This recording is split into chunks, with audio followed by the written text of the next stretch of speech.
decades, humanity has reported encounters with the unknown. Lights in the sky, craft beyond our understanding, and programs hidden in the shadows. Now, the truth may finally be emerging. This is the Uncovering Anomalies Podcast. Yeah, it is. Hell yeah. Oh, we are back. Yes, we are. Yes, we are. It feels like it's been a month or something. I know. It feels way longer than it has. Loyal listeners will know we took last week off for Easter, and I hope everyone did enjoy their Easter. Yes, it was nice. And I'm really excited about today's topic. And I'm so excited that I skipped my normal spiel. This is the Uncovering Anomalies Podcast, episode 160. That is I Have a Need to Know, Adam. Hey, everybody. Thank you for joining us. And I am Topher, and I couldn't think of a fun nickname in time, so we're just regular old Topher today. All right. Well, we love Topher. Nothing regular about Topher. Not at all. That's for sure. So, yes, we are going to be talking about deep underground military bases today, which used to be a crazy conspiracy theory, but it just makes logical sense when you look at the historical record. I mean, when you look at what other countries have been doing, it's not crazy. So I don't even know why in the 90s or the early 2000s it was such a, crazy theory. You know why. I mean, yes, but it just shows you how all of us are so easily swayed and brainwashed, yes. Right? And I've got a question for all those people out there that said underground bases were crazy. Who's crazy now? Yeah. Uh-huh. Exactly. And it's basically mainstream news now. It's interesting, but in a good way, how the public opinion of these kind of conspiracies is rapidly changing. Like I remember the 9/11 movement, for example, 9/11 truth movement, I should say. That was considered crazy by a lot of people, and you were looked down on if you truthers, they called them. Yeah, if you didn't consider questioning the narrative. If you consider questioning the narrative, you were considered a psycho or a weirdo or just an out there lad, anti-American. Yeah. And it's funny that they even used the term, like you said, truther, as a derogatory way to put it. When, hey, someone who's looking for the truth, there's nothing wrong with that. There shouldn't be anything wrong with that. It is crazy how it worked. Yeah. And even bringing up a more recent example, the whole Epstein stuff, that was considered a way out there wacko theory. Like, what you think the government is run by pedophiles? You think Pizzagate was a real thing? And now here we are. And one major good thing that came out of COVID and the lockdowns, I think, is that it opened up a lot of people to this. A lot of people realize, like, wait a second, none of this is adding up. This doesn't make sense, especially something as simple as the lab leak theory, where everyone was going like, oh, you're a racist if you think that's true. Whereas it comes full circle and goes, oh, wait, that was the truth. So why were you lying to us in the beginning? What else have you been lying to us about?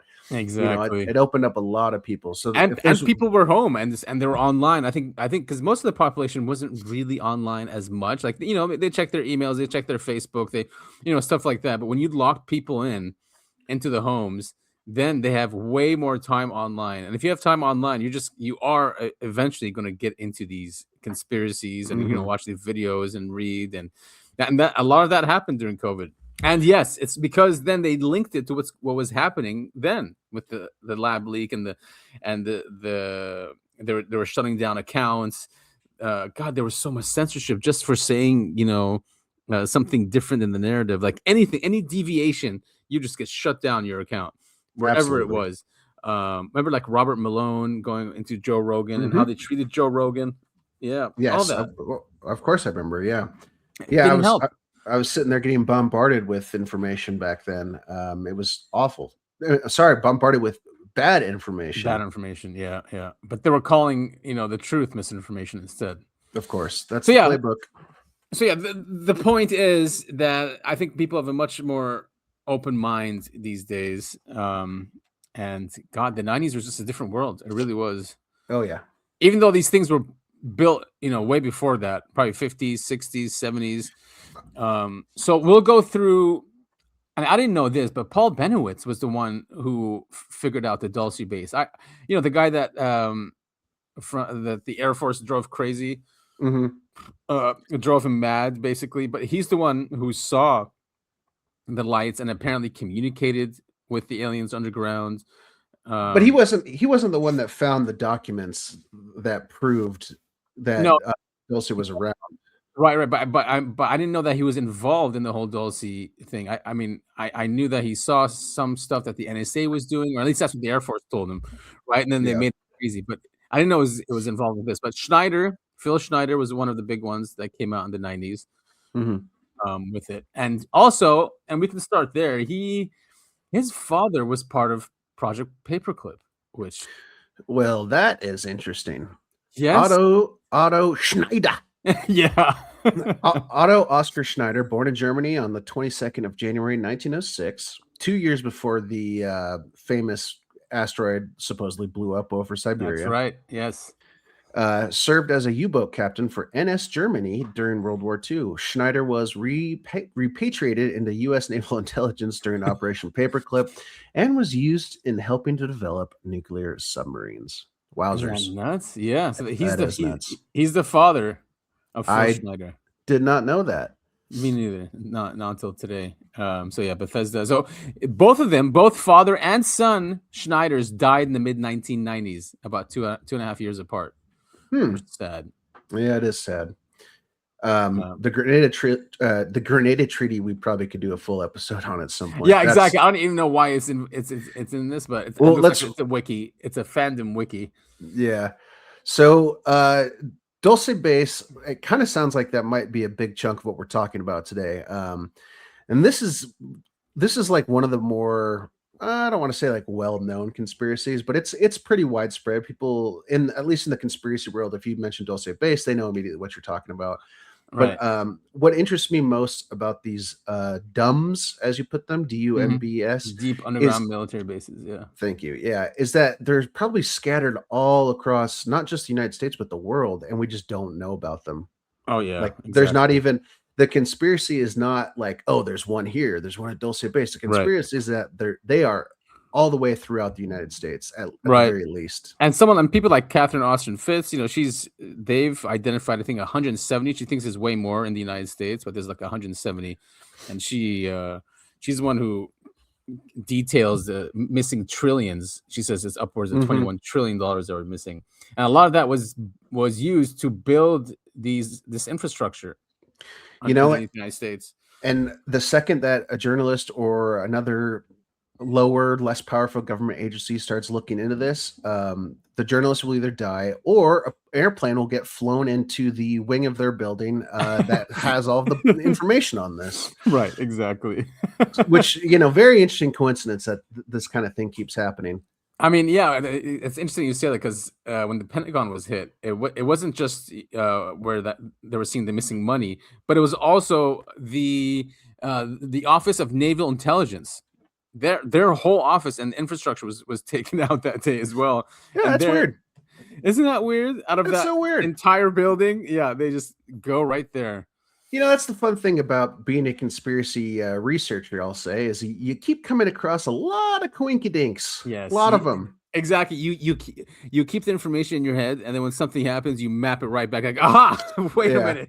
Well, you start looking into these things, whether it's Roswell or Dulce Base, for instance. You go, oh, this person died under mysterious circumstances. That's odd. Or all these people who are involved with nuclear fission.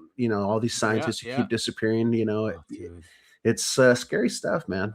It's very suspicious. That's a very small community, as Tim Burchett would say, and it's odd. So, like you said, yeah, Dulce is the most famous one, probably because here we go. Dulce Base research and exposure circulated among UFO groups throughout the 90s. That's probably why when the internet was first starting out, the works of Jason Bishop III, Bill Hamilton, and Tal was under heavy scrutiny by several UFO communities.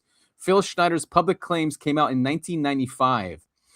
Wow, the year I graduated high school. Damn. Good Lord. Good Lord. Branton Group. So this is the book compiled Dulce research material with commentary into the Dulce book, published in 1996. It's a pretty big book. Phil Schneider claimed to be an engineer who worked on several underground installations, including Dulce Base.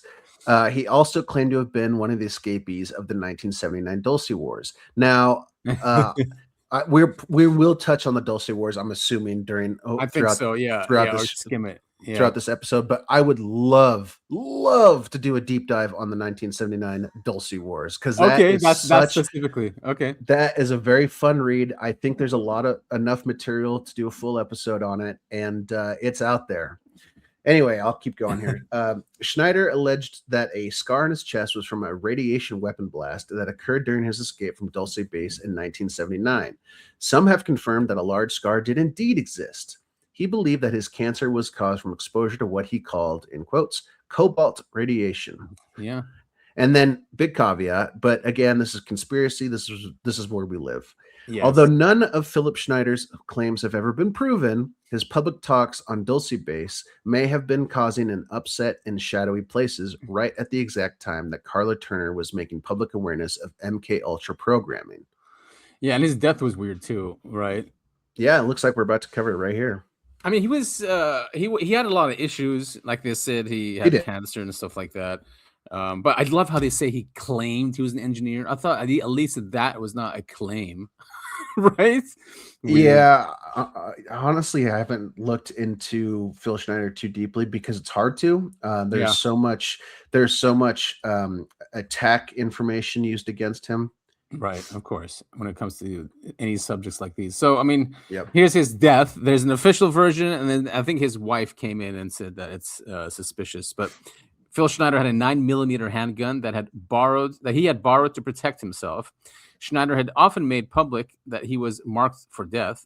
Quote, if I ever commit suicide, Schneider told a close friend, I'll have been murdered. Schneider gave his last lecture in Denver, Colorado, 2 months before his alleged murder. Or alleged suicide, depending on how you want to phrase that sentence. Right, yeah. I mean, that's not suspicious at all, huh? Not at all. So he was found dead in his home in Wilsonville, Oregon, in a Wilsonville, Oregon apartment. He had apparently been dead for several days. His body was found in what appeared to be in an unusual position. His feet were under the bed. His head was in a wheelchair seat at an unusual angle, and the rest of his body was on the floor, hands by his side. Blood was found on the floor near his wheelchair, but no blood was found on his wheelchair. No wounds were on his body to account for the blood. No suicide note was ever found. Schneider's death was considered to be caused by a heart attack, but later analysis showed impressions around his neck the width of a catheter tube that suggested his death was motivated by strangulation.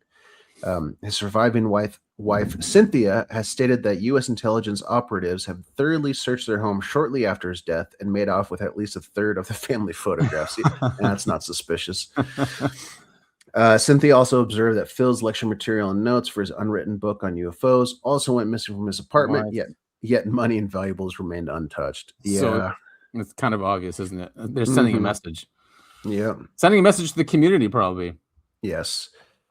I was just thinking about the recent you probably saw a couple years ago, Afro Man got robbed by the sheriff. Oh yeah, and he won in court. That was awesome. Well, yeah, he won. He had a case against him for libel, which he was proved, he was found not guilty, or I don't know how it works in civil court, if it's guilty or not guilty or whatever. But yeah, I was just thinking the same thing. The cops like banged down his door. They were taking his money, like stealing all this stuff. And it sounds like it, not exactly similar, but I don't know. My mind just went there. But also it is what they do. I mean, if you listen to any of these former spooks, they say that's what they do. They go in. It happened to Lazar too, if you want to believe that. People like Kiriakou, he said when they used to go overseas, the local intelligence officers would come into their homes, ruffle some things up, move stuff around, just to send a message. Mm-hmm. So it is protocol when these guys are involved.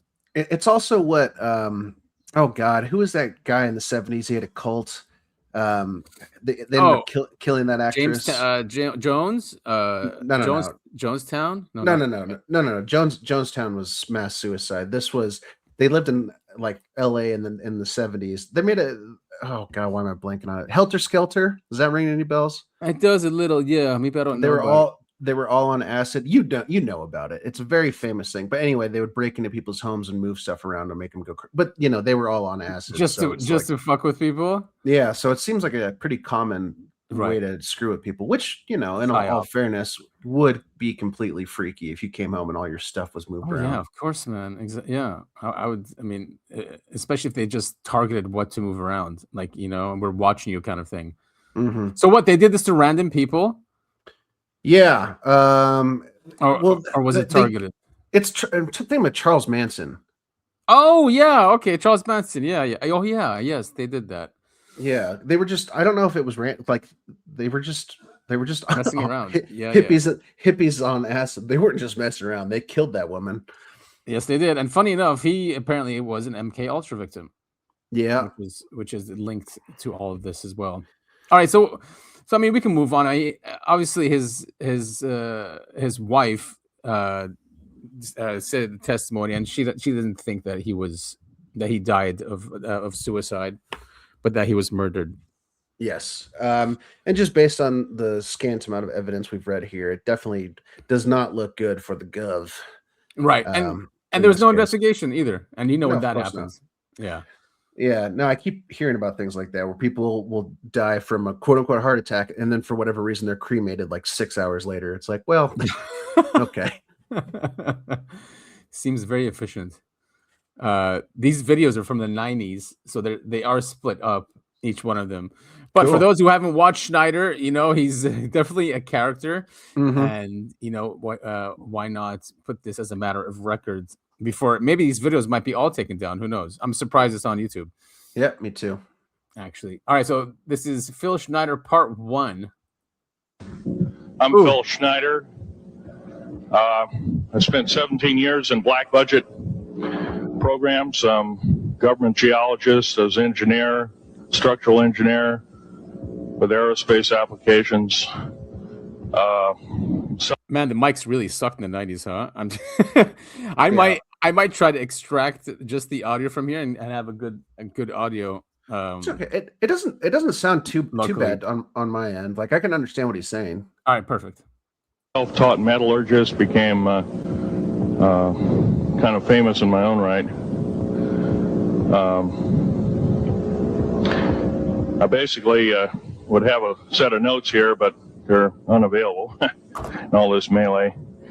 Up here I have different artifacts explaining some of them are alien metals that have been produced both on this planet and the confines of outer space that are now used in all stealth aircraft.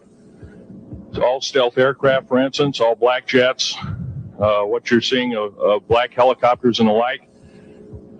The skins and the coatings and the residues that are used predominantly in the aircraft themselves, in the airframes and the rotor blades and the fans, and in some cases in submarines, special titanium hulls in the Phoenix class submarines now.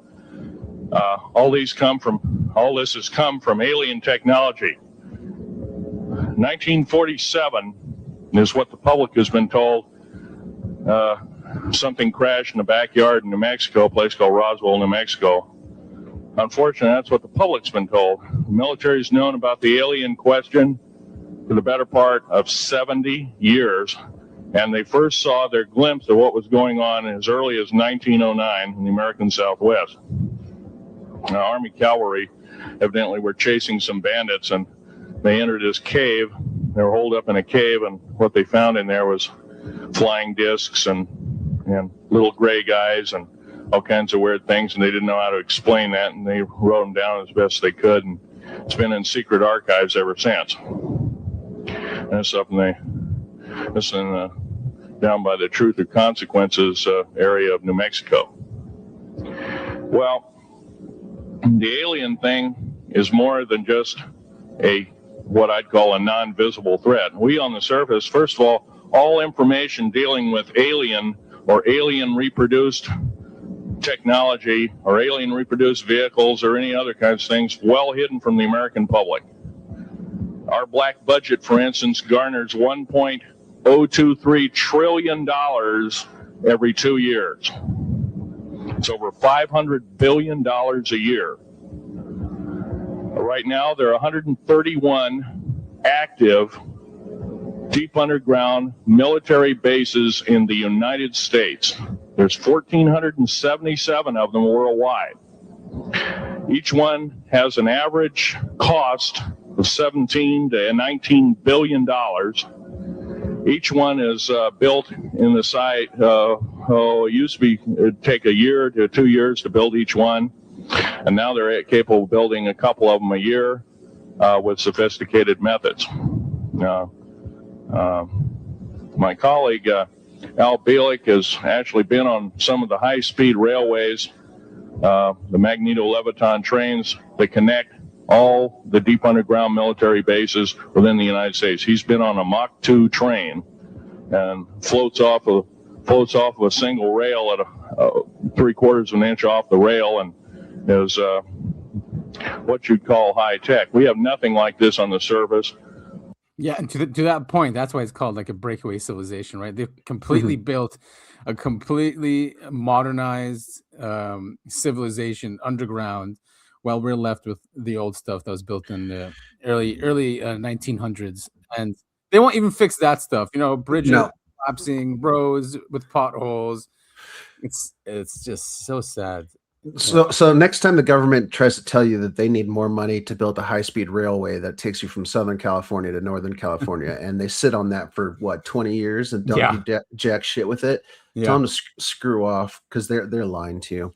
Also, all right, I'm going to go a little bit off topic here. As listeners know, I was in Spain last week, or 2 weeks ago, I should say, and man, I know taxes or whatever are higher in Europe, but they actually, it seems like they put it to good use.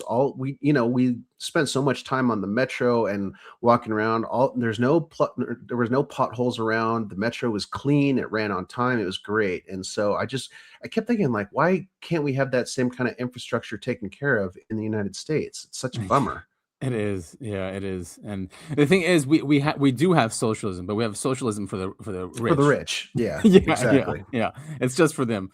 I can't believe the other day. Yes, this is off topic, but I can't believe the other day how Trump was saying, "Oh, we can't afford Medicare and Medicaid, and have a military, so he wants it all for the military." And I was like, "Wait a minute, we paid into that. I'm all for the government not spending as much, but the people got their salaries reduced for Social Security and Medicare.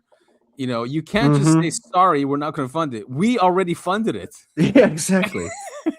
That's like theft. Blatant. It is theft. It is 100% theft. And this is why everyone likes to clown. I know libertarians, it's a very complicated thing, but really what it comes down to is tax me less. I want less government. And everyone goes, oh, taxation is theft. But this is what we're talking about. This is what libertarians are talking about when they say taxation is theft. Right. It's you're trusting these criminals with your money. And look what they've done with it. He's at $20 billion per site, and he's at 130 or something. They're in the United States, active deep military, and that was in the 90s. Right. So yeah, it's this whole system is just completely rigged against normal people that fund it. They still make $1 trillion a year from our taxes. Yeah, that's not chump change. No, and I wish there was a way to coordinate this, but there should be some sort of movement. And I know there kind of was, or there kind of is, whatever. There should be a movement where U.S. people just refuse to pay taxes for a year. I saw MTG. She had an ex. I didn't finish it, but she had an ex IRS guy on her show, and she started the show by saying that there's a huge movement that people don't want to pay taxes. But then she had this ex IRS guy, and he studied while he was in the IRS. He was studying the code and the laws and other laws. But he basically says we don't have to pay taxes. It's unconstitutional, and he goes it's completely what do you call it, voluntary. Now, not paying is not voluntary, but I think what he was saying is the reporting is voluntary, because if there's no reporting, they have no idea. And that's why they want to bring in AI, because then they'll have the AI figure out how much you're making by how much you're spending and that kind of stuff. right? Exactly. And if you're reporting it the right way. It's just so wrong.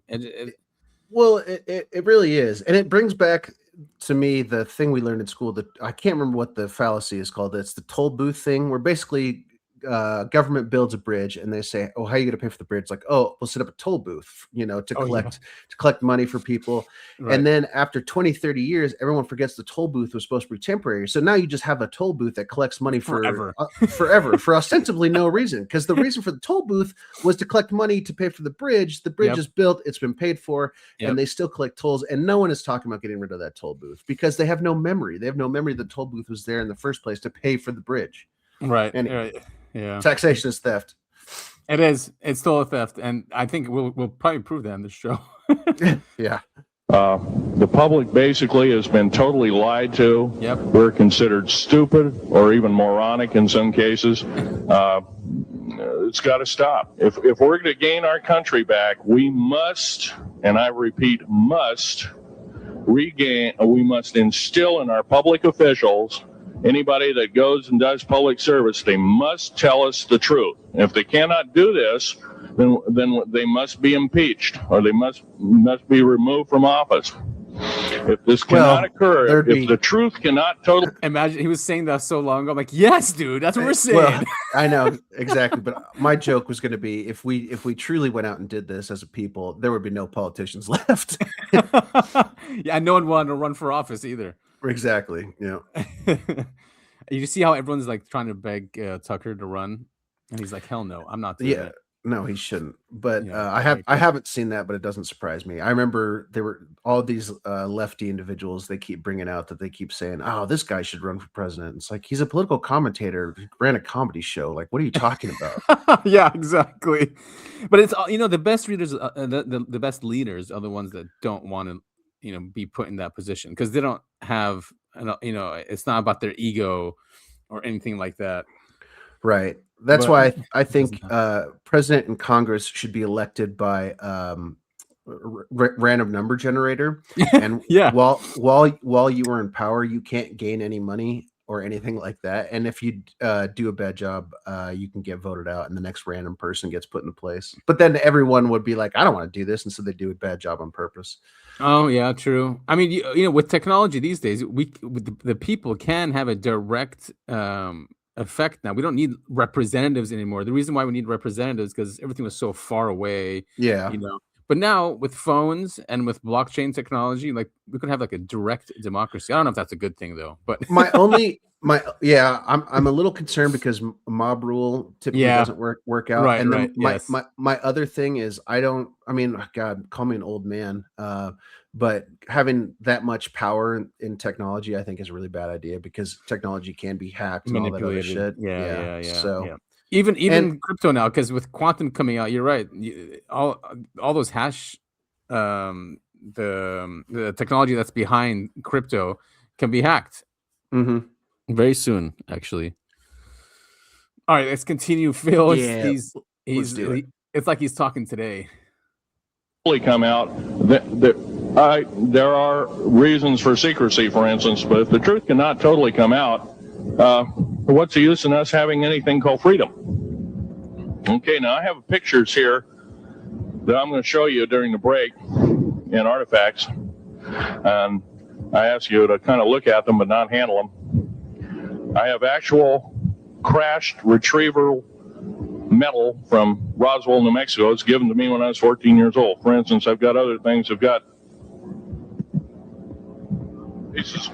pieces of titanium, a special titanium alloy made for everything from the original SR-71 Blackberry. That's old hat now. F-117As, they're old hat now. They're making a whole new class of hypersonic above Mach 5 aircraft that employ extremely modern charged particle beam weapons. They don't even use lasers anymore. Computer enhanced imaging radar, although it's used in helicopters for public surveillance, computer enhanced imaging radar, and in satellite technology. The brand new kid on the block is a kind of infrared technology where a satellite 150,000 miles out in a geosynchronous orbit, or not quite geosynchronous orbit, but these spy satellites can literally look in and see a dime on the floor, say on your kitchen floor. They have a resolution factor of 99.999961. This particular piece of metal, I'm going to drop it on the floor here. It'll kind of ring like a bell. You can't break it. Withstand temperatures in excess of 7,500 degrees Fahrenheit. It has niobium in it. It also has mironite in it, element 123. Yeah, please do. Crazy. He's talking about the resolution of the satellites, which back then was nuts. Yeah, I mean, remember Trump's first term? I think it was Iran again. He released satellite footage of one of their military bases or something. It was like a pretty clear image taken from space. Yeah. And like he got flack for it because he's not because we're not supposed to be showing off that kind of technology. But I mean, it's scary stuff, man. Yeah, it was really, really clear. It was Iran like them launching. It was their launch pad or something like that, and it was clearly labeled as well. Mm-hmm. And I mean, the fact is, it was taken from space at like an angle too, if I remember correctly. Like it wasn't looking straight down from it; it was like from the side. Like it was. I don't know how satellites work. I mean, I do kind of, but yeah, you know what I mean. Like it was. Yeah. You could see the sides of the buildings, is what I'm trying to say. Yeah, exactly. So yeah, it was probably taken from another angle instead of just straight up on top. Mm-hmm. Well, they do have many of them going around. Oh, yeah. Or they use information from several ones and then bring it all together. Yeah, like a 3D model. Yeah, exactly. I'm just forgetting the name now of the one that they showed us in 2017. I don't think is it Lockheed Martin, but they have a video about using infrared satellites. So that's 20 years after what Phil Schneider told us, and they literally said infrared, and they said geosynchronous orbit. So all those, and in 2017 they told us we have it. I also think it's funny he brought up the SR-71 Blackbird. I still think of that as like the ultimate craft, and he cool. In the 90s was saying, "Oh, that's out of date," and I'm going like, "Oh my god!" And that was 30 years ago or 40 years ago almost. I mean, the argument people have is like, okay, fine. If we have all that stuff, why don't we how come we haven't finished off Iran yet, kind of thing, right? Mm-hmm. But then I guess the argument that then you have those interviews with the Age of Disclosure director, and he said he was told that this stuff will never come out, not even in a World War III. It would come out, he said, after a World War III event happens, which is nuts. I mean, we invested in all this. It's like they're trying to milk it as much as they can until the very end, right? That info. Can you imagine info about that coming out after World War III? Everyone's living in nuclear radiated wastelands. Right. Yeah, and tents and some guys like, did you know they had UFOs that they were using to bomb people? It's like, look, cool, man. That would have been sweet like 10 years ago to know. Exactly. Like now, what am I gonna do with that? I can't even get on the internet and talk to anyone about that now. I can't even get clean water anywhere. Yeah, what? Who cares? Maybe that's why they're waiting until World War III. Maybe, yeah, until the people that can remember won't be around to remember. They'll probably be treated like gods if they come out of like from the military from these bases. Oh my god! When they finally emerge, they'll be treated like gods. You're so right, dude. You're so right. That's exactly what they want. Oh my god! Yeah, they wait a couple hundred years and come out and act like they're from another planet. Oh god, that's probably the same thing happened to us with these UFOs we're seeing. Yeah, could be. Could be why they're doing it. I mean, I'm just trying to think like how evil do you have to be or you're thinking it's okay because someone else did it, kind of thing. I don't know. I've read enough of the Epstein files to realize we're pretty fucking evil. Yeah, very true. And what's going on now? They don't even try to sell us wars anymore. They're like, oh, we're going, and that's it. Oh, we're doing a draft. Too bad you don't like it. It's God, and like the newest, we're going really all over the place here. The newest thing is U.S. is going to start blockading the Hormuz Strait, right? It's like, so what was the point? What are we doing? Like, you can't blockade us. We're going to blockade you. It's like, why are we in Iran right now? What have we accomplished so far? Trump be like, oh, we destroyed all this and took out the leadership and yada yada, and all we did was set back our own like interests by what, like 50 years? Easily, and it's just going to escalate into a nuclear war. That's where it's going, because no one is quitting. When no side quits and each side just says the same thing over and over, then it's going to end up where everyone needs to be decimated. Just pathetic. Man. Let's move on to happier things. Yes, let's move on. I think this is Area 51 here. He's showing us. Great. Yeah. Grim Lake is where the infamous Area 51, S4, S2, a CIA base. It was originally a bombing range, a nuclear test site. It was later become the most secret base in the United States. It employs over 18,000 workers who work in shifts of 12 hours at a whack. Most of them work in the cover of darkness, like us. We built 9 underground military bases there, each with an average capacity capable of basically a city underground, roughly 4.25 cubic miles hollowed out underground. They have boring machines, for instance. They don't bore. They literally vitrify and melt the rock, deflagrate the rock. It's a very sophisticated laser melting and deflagrating system. It reduces the rock to a powder and then melts the remaining rock as a coating on the inside of the base, so you don't have to use gunite cements and other kinds of things like that. That's all old hat now. Technology is just basically the new technology we get is the old hat of the military. I'm going to be real brief about it. I carried a level 1 security clearance, the Rhyolite 38 Factor. There are very few of us. There's nobody except myself, to my knowledge, talking like this. Nobody. I'm breaking the law. I'm breaking world as well as federal law. I'm coming out and even talking about this to a group of people. I love my country more than I love my life. 2 weeks ago, I was shot in the shoulder.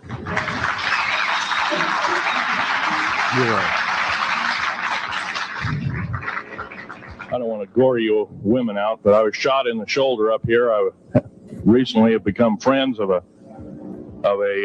retired FBI agent who took me under the wing. He says, I've never seen a person braver than you. And I said, well, there's more coming. Our patriot movement in these United States is going to pick up the ball, and we are going to kick the parasites out. Dude, it's like us talking today. It is. Well, it's sad, man. Like, I totally get what he's saying. I appreciate his vision. Unfortunately, we get sidetracked and we get sabotaged by the government itself to quash any of these movements. I still think of the Occupy Wall Street movement back in was it like 2011 or something? That was all about wealth disparity and how these rich people, that was after the 2008 collapse, right? And all these rich fucks ended up getting a payday out of it. No consequences, and the people were losing their homes and all this other stuff. And that Occupy Wall Street movement turned into identity and gender stuff because I believe it got sabotaged by the government in that regard. For sure, they infiltrated it, definitely, because it was a very powerful movement, and it was getting lots of press, and it was basically the banks got bailed out, right, worth hundreds of billions of dollars, and then what really pissed off people is that the executives gave themselves all bonuses, like $20 million bonuses for doing that.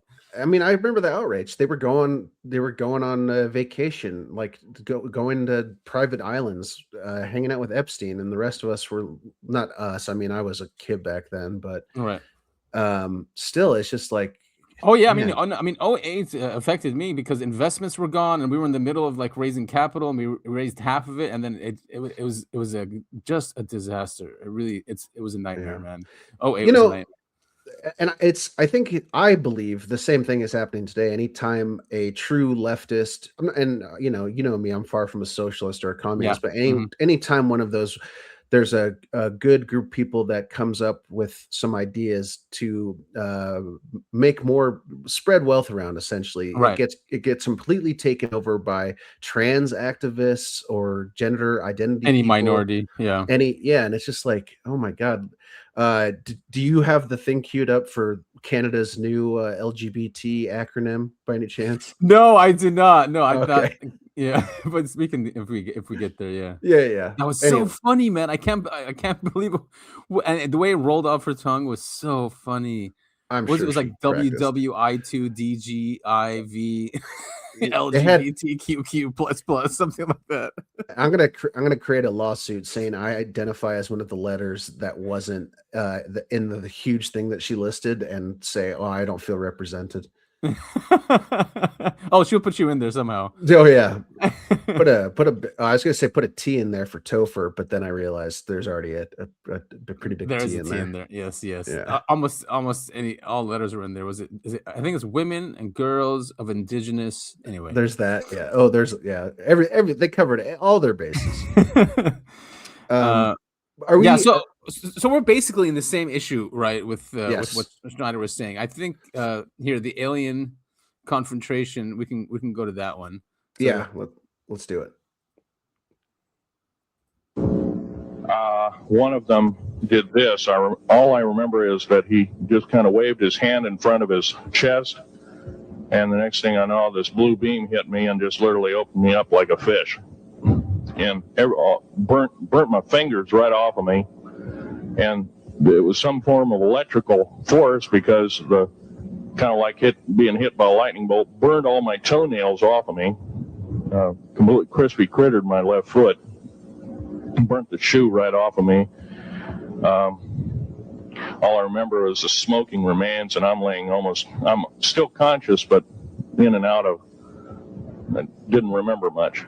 And there was a Green Beret that was right behind me that risked his life. In fact, he died, but he risked his life. He shoved me back in the basket and hit the button and took me up. And I wouldn't be alive talking to you today. Wasn't for him.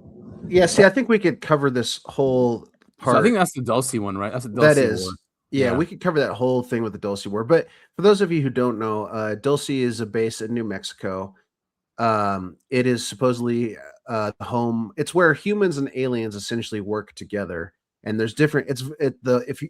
If we do end up doing a deep dive on it, we'll go into deeper detail. But there's certain levels that only have humans. There's certain levels that only have aliens. There's certain levels that have a combination of both. There was essentially a civil war that happened. That's what Phil Schneider is referring to here. He was a part of it, of course. They all are. Yeah, and it's in that Dulce book as well that we'll cover.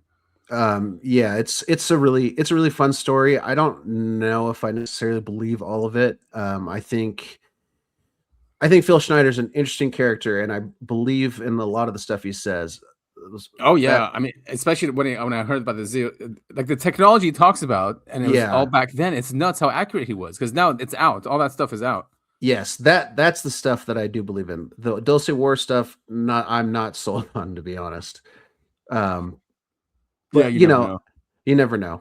Yeah, exactly. It's hard to how are you going to prove that? With this system that we have. But I mean, do you see his his two fingers, how they're completely gone, like singed off? It's not that clear in the video, but I was gonna say I haven't seen anything like close up or actually analyzed, and I don't know what a finger getting injured from a laser looks like in real life, only from movies, and even that, sure. I can't think of any movies where lasers or fingers have been lasered off.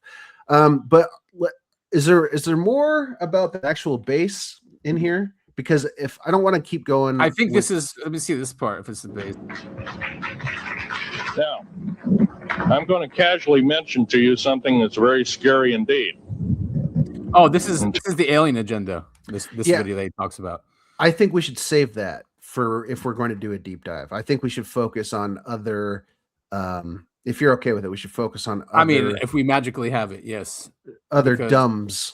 Instead of, because I don't want to do the whole thing about Dulce, especially if we are going to cover Dulce separately. I guess this could be the Dulce one then. I don't know. I mean, okay, this is with Paul. This is Paul Benowitz. Okay, so it's not really Dulce, although I think that area here is Dulce. It's in Albuquerque, New Mexico. And what he found. Okay. What was happening was in late 1979, and that home I showed you, his house is right about there. In that moment, there's the country club. That's Albuquerque. I mean, that seems so close to this base. I mean, I'm not surprised they saw it, or it looks close from the the satellite image. But yeah, kind of hard to tell. But yeah, does seem close. Yeah, International Airport, and I think the Air Force uses these runways over here, but that's the terminal. What was going on? What caught Benowitz's attention is right about in this area. He was seeing these lights flying around, doing these weird things that airplanes don't do. Just about almost nightly. In late 1979, this started around October, something like that. He brought his wife out there. They're saying, "I wonder what that is." And he eventually bought some cameras and picked still cameras, movie cameras, and I think maybe in video, and started videotaping, filming, and taking pictures of these objects. And he didn't know what they were. He was interested in UFOs, but at that point he figured he was a scientist and he was trying to figure out what was going on.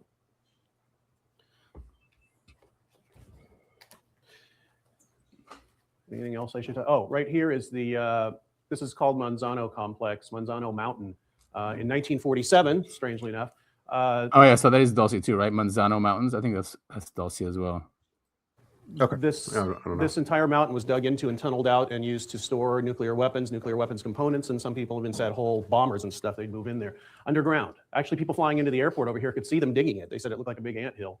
And so at various points around this mountain, I think this is about maybe 2 miles from here to here. Not too long, 2 or 3 miles from end to end. And this is Albuquerque's up here. This is all Albuquerque here. And there's a Highway 40, I think, goes this way and goes off to the east.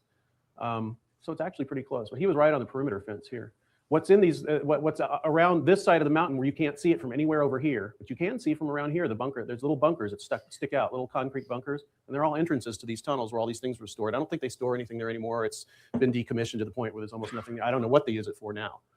But that area was very. I think it had the highest concentration of nuclear weapons anywhere in the world at the time in the late 70s. So anybody looking in this area and pointing cameras over here is going to get some sort of, at least if the Air Force knows about it, they're going to get some attention. All right, so that's probably what happened to Benowitz, because he started looking into that. There was also Benowitz did also apparently communicate using. See, this is Dulce as well, so we can skip this one where it goes into the base, because I think here it even goes into the levels. Yeah, there it is. There's the war. Yeah, but where's Benowitz? Here it is. Yeah. So, this, because Benowitz, he was an electrical engineer, right? He was really brilliant. He was a brilliant guy, and I know that the Air Force said that a lot of these things they messed with him, right? Mm-hmm. But their job is to do disinformation, so I think a lot of the things that he was doing was real, but then they would come in and then put on top of that their disinformation or wasn't it Doty? I mean, Doty was the point of contact. Yeah. Yeah, it was Doty. And now he gets to be part of the UFO world, and I just don't understand how that ever made sense. I mean, I guess kind of he left X, right? He's completely gone. He's not there anymore. I don't see videos of him anymore either. So maybe he was ostracized. Good. Yeah, I think he got a lot of hate anyway. Well, he what he did to Phil Schneider. I mean, what he did to Benowitz. Yeah, I mean, he deserves it. Yeah, where is when he's talking to the actual? Oh, here it is. Maybe here. Yeah. Can you read that? I got in touch with Dr. This is at the end of his remarkable quotation from Stigmata. Yes. I got in touch with Dr. Benowitz by telephone and indicated that I had seen this reference to him and his work, and I wanted to find out whether he was being misrepresented, whatever. Thank you, or whatever. It is rather mind-boggling, and here is the substance of that telephone conversation. He is a physicist, and he started 4 years ago to determine in his own mind whether UFOs exist or do not, and he has gotten much more deeply involved than he ever intended. It has caused him a great deal of trouble from the government intelligence groups. That's in all caps. He has pictures from the location. He went with a highway patrol officer, and they saw a UFO take off from the mesa at the location. He obtained photographs and what he calls launch ships that were 330 feet long and 130 feet across. That's pretty big, man. That is. It's literally about the size of a football field. Yeah. The cattle rancher named Gomez, and he went back to this location, which is a mesa, and saw a surveillance vehicle, which was about 5 feet by 10 feet, like a satellite, he said. Okay. He had been using a Polaroid camera and then got a Hasselblad to produce much better pictures. I'm assuming that's a type of camera. Yeah, a great camera. He set up a monitoring station and observed that UFOs are all over the area. He has been dealing heavily with a Major Edwards, security commander, who was with Manzano Security, and his wife and I, of them saw 4 objects outside of a nuclear warhead storage area at a range of about 2,500 feet and obtained movies of them. He now has about 6,000 feet of movie footage, of which 5,000 feet is in Super 8. The objects have the ability to cloak. That's the word. Spells cloak like cloak and dagger like cover up. And he says that they can cause themselves to go invisible by a field that causes the light waves to bend around the object, and that one sees the sky behind them. Crazy. That is crazy. But again, I think that's something like I've seen things on YouTube where people are able to recreate that. Yes, exactly. Sorry.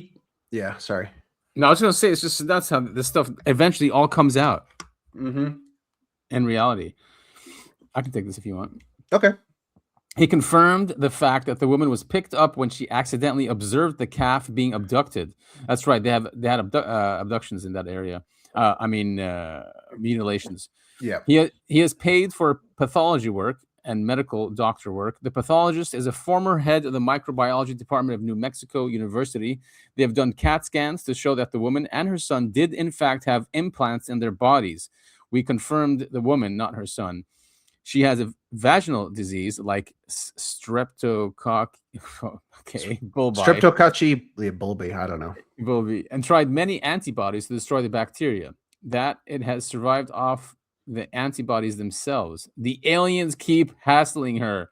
Still true to date. Paul kept the woman and her mother at his house, and the UFOs were flying overhead constantly. There's no ESP involved, but it is just plain physics. Are they talking about the flight of the craft? Yes. Must be. Okay. They beam down. They send a beam down, not beam down. They can communicate through this beam. Picked up their transmissions. Devised a means of communication based upon her alphabetic code.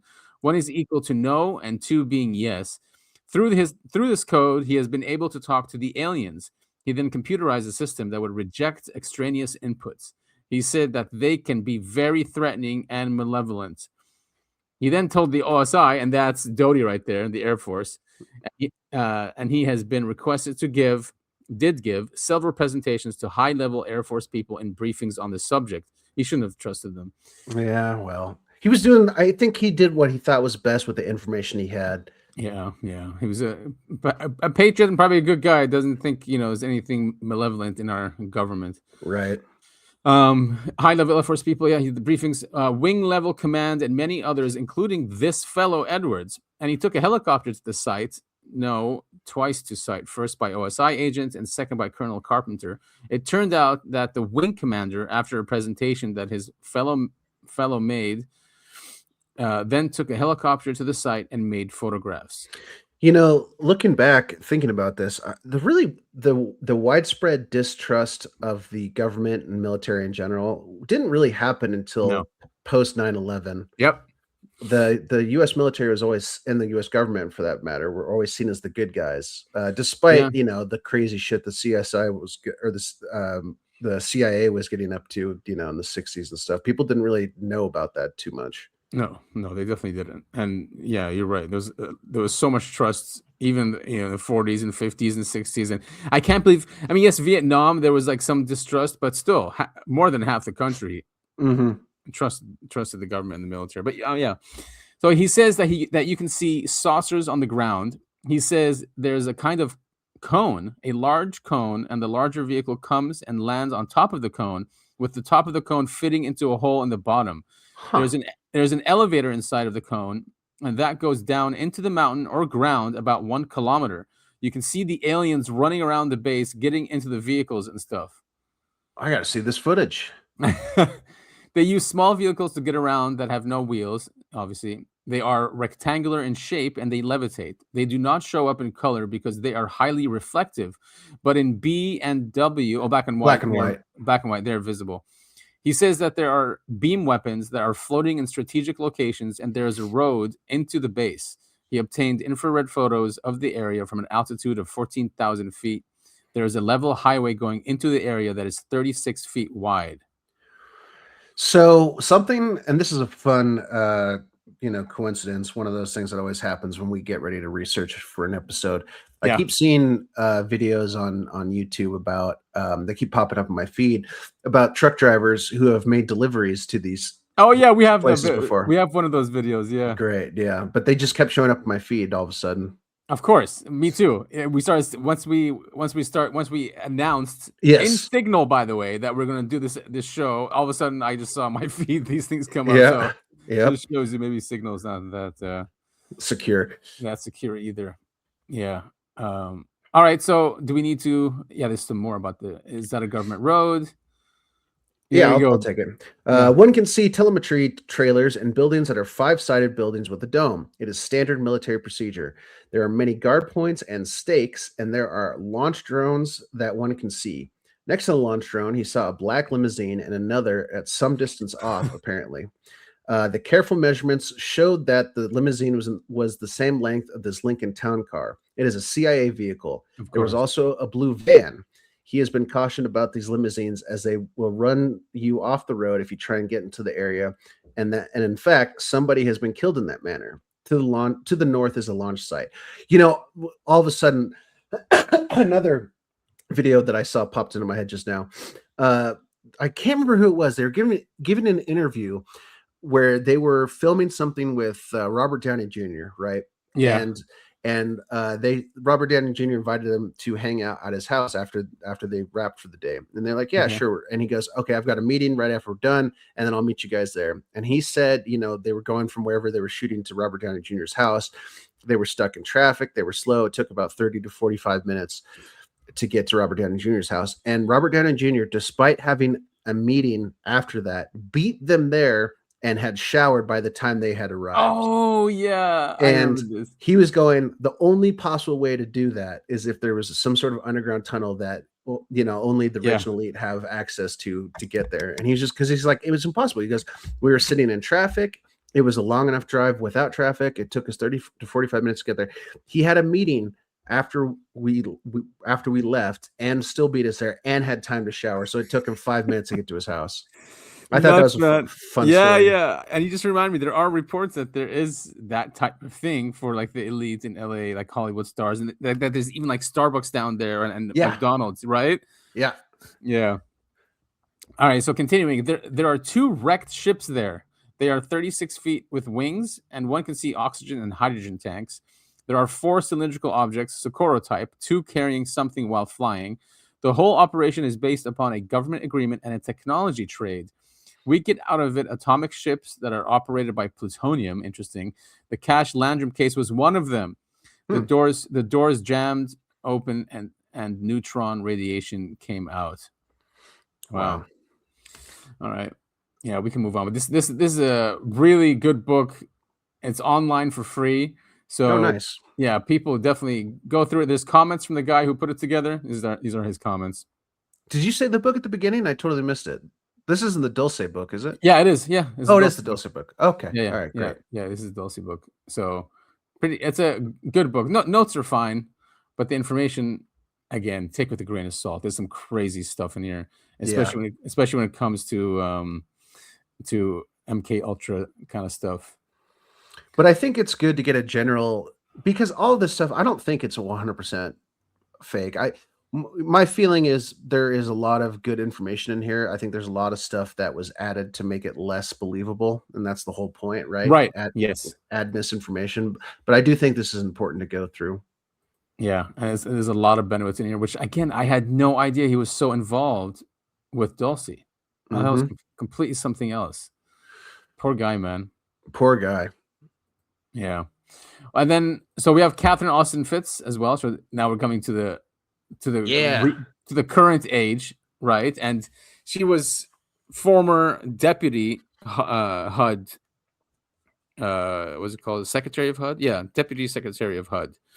And she came from the finance sector. She was an investment banker, so she understood finances. And George W. Bush is the one that put her in.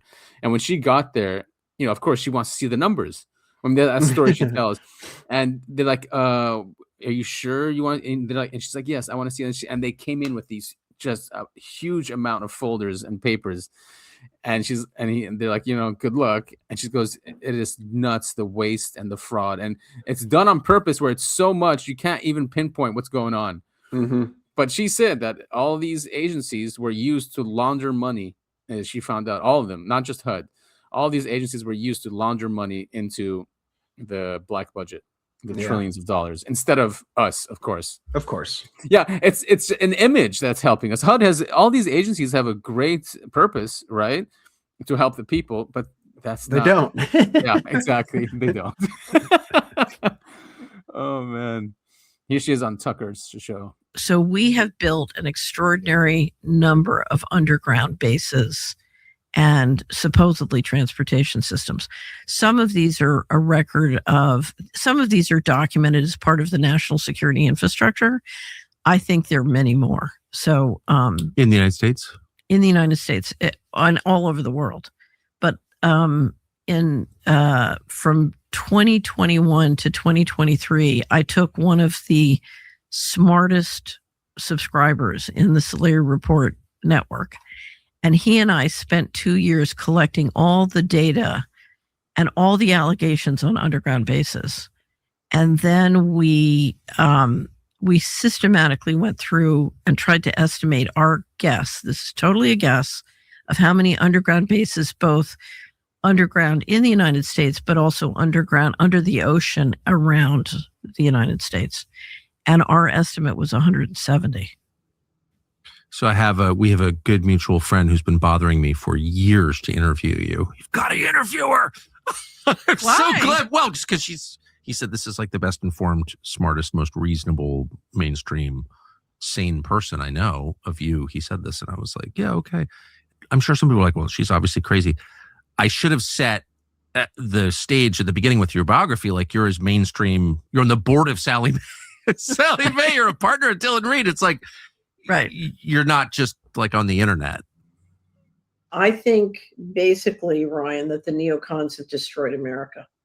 Interesting. And they led the globalization of the unipolar model. And I think basically they have absolutely destroyed it. With the exception that, maybe there's some kind of magical space weapons that can pull the rabbit out of the hat. We're up against people who use significant amounts of force, and they use invisible weaponry, and they do a lot from space. And so, if you look at why a prime minister would do something that is in the interest of the central banks and against his own people, it's more often than not, I believe, because he's in a variety of different squeezes, and one of them relates to this kind of weaponry. I had an incident where someone just disappeared right almost in front of me, and I couldn't explain it. I called somebody who used to work in the intelligence agencies, and I said, do you guys have invisible man technology? And he said, yes. What? I was driving across the Dakotas at 3 a.m. I think it was about 2005. And literally, Richard, it was the strangest thing. There were hundreds of huge UFOs just hanging up in the sky. I don't know. That invisible thing is pretty crazy. I never heard that one before. Doesn't surprise me. I'm surprised they've let her live. Talking about this stuff. She spent $6 million because they did go after her. The federal government did, and she was in court with them. And she spent $6 million. Almost went bankrupt. She eventually won, and I think got immunity or something. Pretty brilliant how she did it. So this is a very smart woman. Good, yeah, yeah. I don't even think she lives here anymore. I think she's in. Holland, the Netherlands. Also, very smart of her. Get the hell out. Yeah, I know. Maybe I'm next. Switzerland, here we come. No, I'm kidding. I'm here. I'm gonna help fix this place. So this is her going through the missing money. It's only about 7 minutes. We're not listening to all of it, but it's just crazy how she documents all this money, how it was taken from us, and then how it was covered up. Basically, she calls it the financial coup d'etat. And 2008 is right here. Look at that. Great financial crisis bailouts at $29 trillion. That was taken out. And then this is what, 2015, 6.5 trillion in undocumented adjustments. Oh yeah, this one's 9/11 blows up the document trails on $3.3 trillion Patriot Act passes. Yep. And they covered all this here. So always when something big happens like COVID or 9/11, that's used to cover up what they've been stealing. Yeah, never let a crisis go to waste. Exactly. She even has Epstein in here. Jeffrey Epstein.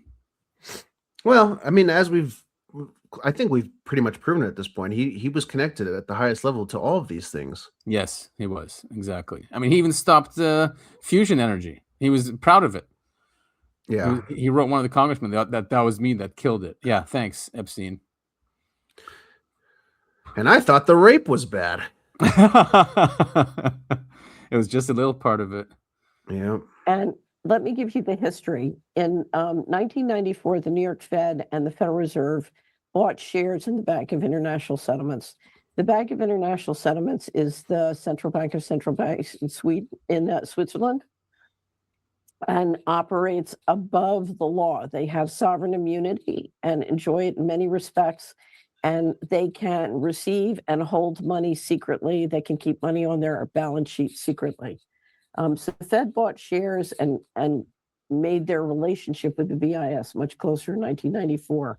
In 1995, a budget deal basically crashed and burned in October. And it was then that one of the largest pension funds, or the president of the largest pension fund in the country, said to me, whoever they is, have given up on the country and moving all the money out starting in the fall. And it was that fall, October 1997, when money started to go missing from HUD as well as the Department of Defense. As of today, there's $20 trillion between 1998 and 2015 missing from DOD, and $1 trillion missing from HUD. The other thing that started to happen when that money started to go missing, Polly, was what I call the Great Poisoning. So literally, it was the next month after the budget deal crashed that OxyContin was approved, and the HUD predatory lending started, and the pill mills started, and really the targeting of the low-income neighborhoods started, including the roundups coming from the private prison movement. And so undocumentable adjustments then skyrocket.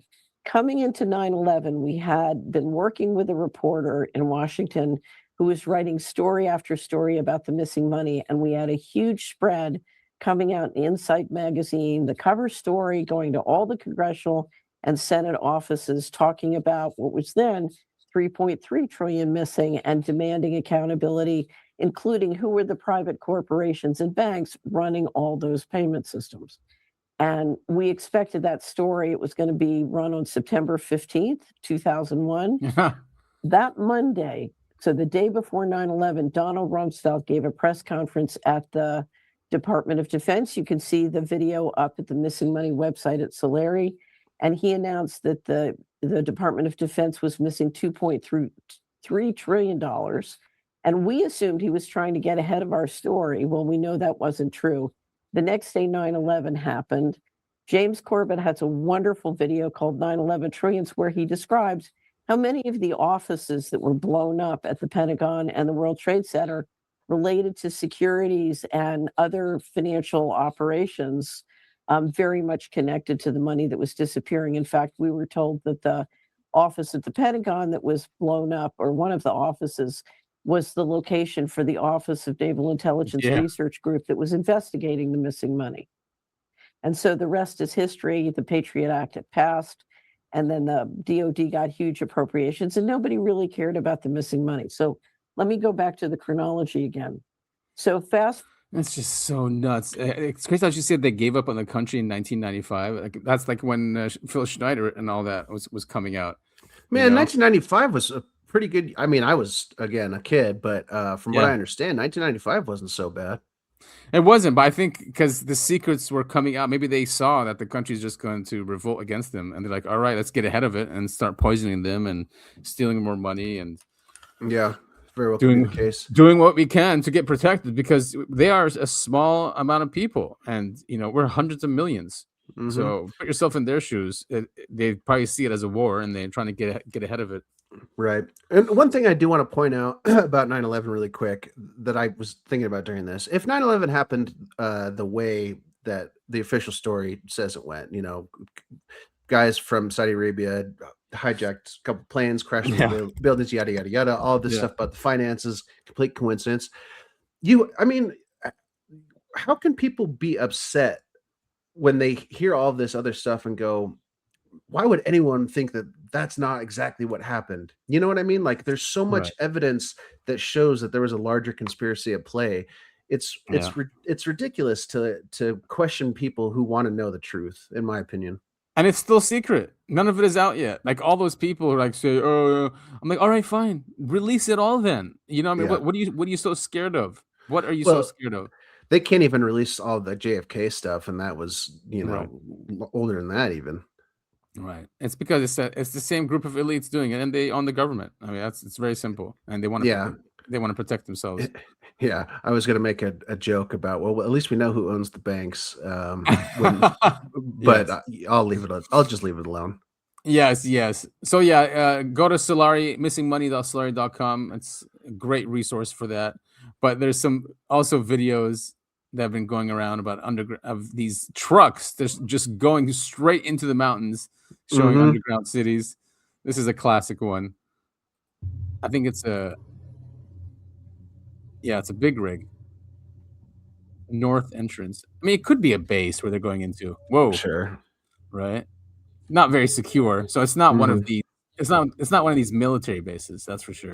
Or it is, and it's supposed to not look like a military base. Yeah. Railroad crossing. Wait, when is he going? Oh, this guy comes out to talk to him. All right, now he's coming in. Oh, good Lord, it's massive. Yeah. Is it raining in there? I just assumed he went into... It looks like the ground's all wet, huh? Yeah. Maybe it's dripping through the ceiling or something? Train tracks in there. Train tracks, he said. Yeah. 6 miles long. It goes 6 miles in, he said. Look at that. Oh, man. How do we get entrance to one of these? I know, right? It seems like such a cool place to explore. Do they have it in Fallout? That'll be a good Fallout series. Yeah. Abram didn't believe me about this cave deal. Holy shit, man! I'm gonna become a trucker. I'm gonna change career paths and be a trucker so I can hopefully get in one of these bases like this. This is, I don't know. I just think this kind of stuff is cool. It is very cool. I keep seeing pictures of the salt mine in, God, it's not Poland. It's in an Eastern European country, and it's just absolutely massive. But I don't think it's a mine anymore, or part of it is maybe. But you can, there's obvious, like, just you can walk in, because all the pictures are all of these people just walking around, and it's massive. So it's an abandoned salt mine. I don't think it's abandoned. I'm going to see if I can find it while this video is playing. I'll send it to you. Yeah, I mean, just stop signs, and you can go left and right. What are these sections? Buildings. Yeah, so there's 25 buildings going to the right. Look at all these cars. Like, it is a total city. Yeah. I wonder what he's delivering. Food, probably. Oh, is it Romania? Yeah. All right, I'm going to send this to you. Look at all these trucks delivering.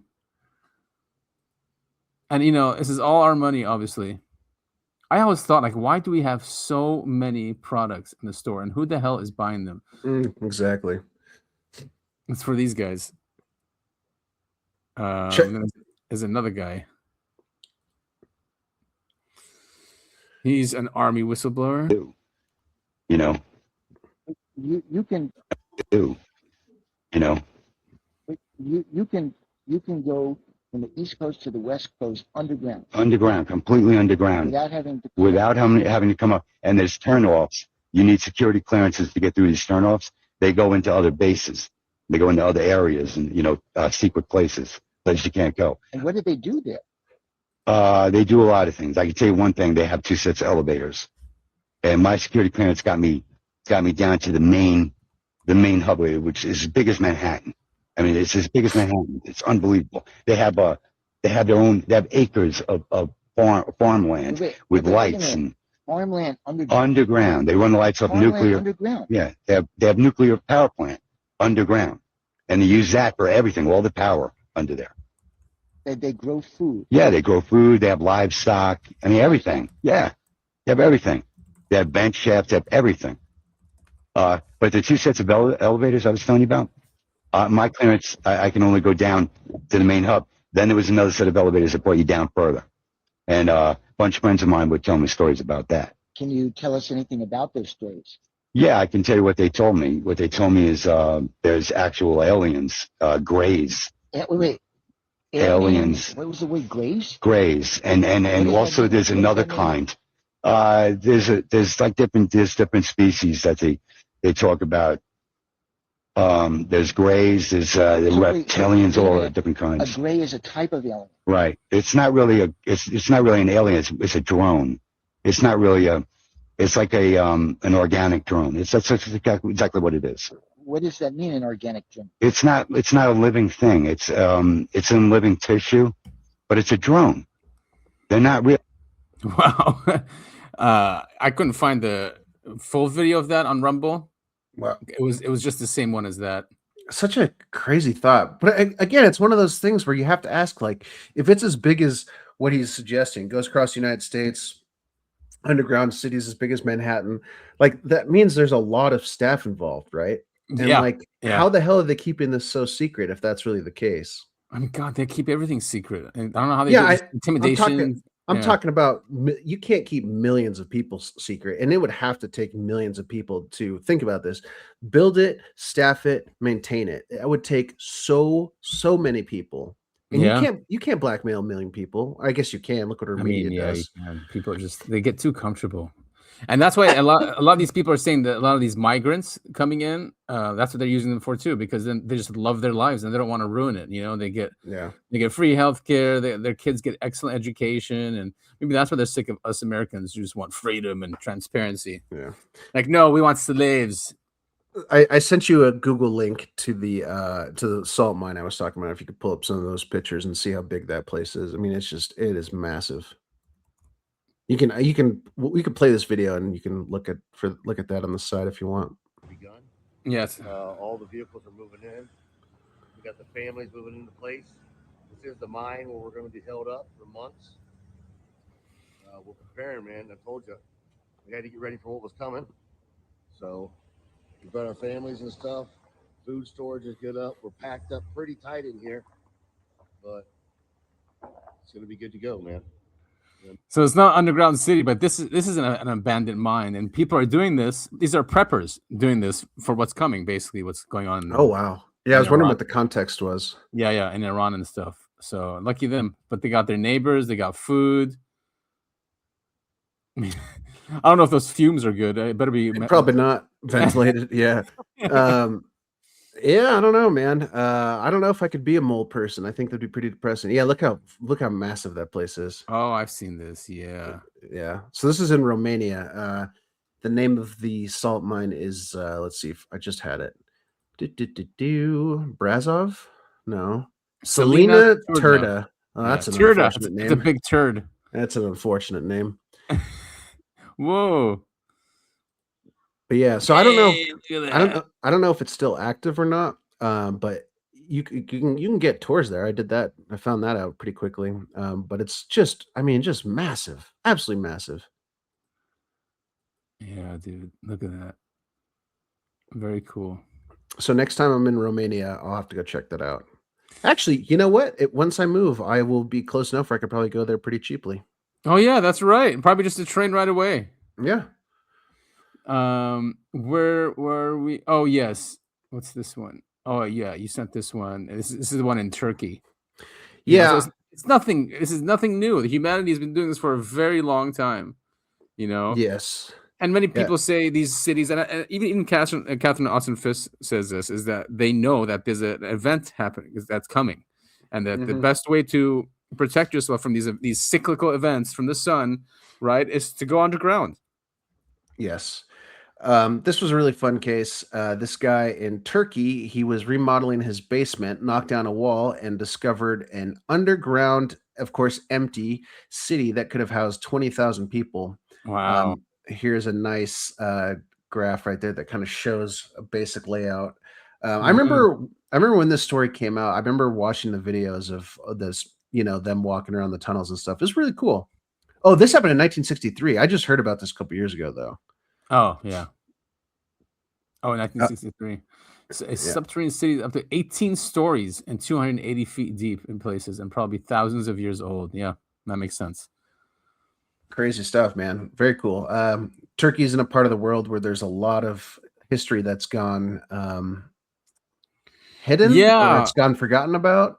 Yes, I watched an interview with Danny Jones. Really good one. I forget what the researcher is. He's amazing. He's so passionate about this stuff. But he says like there was a civilization. He's saying like 40,000 years ago, and that it was around for 20,000 years. He goes, imagine a civilization that's around for 20,000 years. And he said they had no language, or at least they don't have no written language. It was all symbols, and that's how they just knew how the universe worked. And he said that they have cataclysms in their systems. They knew it, and that's why they made like the Sphinx is one of them. He said it used to be a lion's head and not a pharaoh's head. That the pharaohs changed it. Yeah, I've heard stuff that too. Stuff like that. But look at these caverns, huh? It's crazy stuff. My question is this: this was found, 1965, or whatever date said. 1963. Yeah. Did the people who were housing it, did they find this? The people. So who was that guy? Was he living there? It was just it was just a random. He was just doing renovation in his basement, but they're saying, oh, this was, I don't know. Did they say when this was? The people were supposed to live there? No, I don't think. Like, I'm wondering how many times that underground city has been used. Like, is this throughout thing, the ages? Yeah, 50,000 years old, and it just keeps getting discovered over and over again. So the historical record has little definitive to say about Derinkuyi's origins. Some archaeologists speculate that the oldest part of the complex could have been dug about 2000 BC by the Hittites, the people who dominated the region at that time, or else the Phrygians around 700. Phrygians? I think so. Phrygians? I don't know. 700 BC. Other claims that local Christians built the city in the first centuries AD. I bet it's one of those things.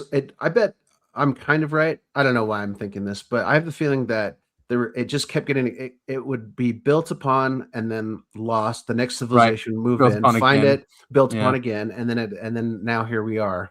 And I hope this guy got to clean the entire thing as his basement. Wouldn't that be sick? Another theory says the underground city served as a temperate refuge for the region's extreme seasons. Yeah, why not? Why not? Cappadocian winters can get very cold and summer's extremely hot. Yeah. I mean, I don't know if I could live underground. I don't know if I'll have a choice here in the near future, but right. Exactly. We might not have, and there's also been many theories out there why we don't see any life on the surface of planets, because they know it's dangerous, so they all go underground. Become the mole people. And then there's this one in Vegas, which is pretty sad. But this one is sad. Yeah. I remember I watched a documentary on this. I think I was in college, so about 10 years ago, longer. I remember these guys I think they were from Norway. That was the first I'd heard of it. They did a whole documentary filmed under there, met all the people and all this other stuff. And it is really sad. But this underground city in Vegas is just homeless people. Hopefully we don't get dinged. Let's just do 30 seconds of this. For the so-called mole people. Anybody that hasn't come out and seen the light of day in a long time, I don't know if I want to meet them. It might not be civil. These tunnels are 7 floors down. Do we have any flashlights? Whoa. People turn gray down here. there are people out there that haven't seen the light of day and never will. The city dazzles with luxury hotels, casinos, and endless entertainment. Millions of people visit Las Vegas every year, but many don't know what exists just below. Extremely hard, so rainwater can't soak into the soil the way it normally would. To prevent flooding on the streets, these tunnels were built to direct water under the city. So when it rains, the water rushes straight into the tunnels where people are living. Even on a sunny day in the city, a rainstorm 15 miles away in the mountains can send a flood rushing down these tunnels in minutes. Every time this sudden disaster hits, people in this massive underground city lose their lives to drowning. A lot of trash here. We ran into Nate for... Oh, okay. So they live in these tunnels that are already built for Yes. rain. Okay. Yes. Damn. What a life, dude.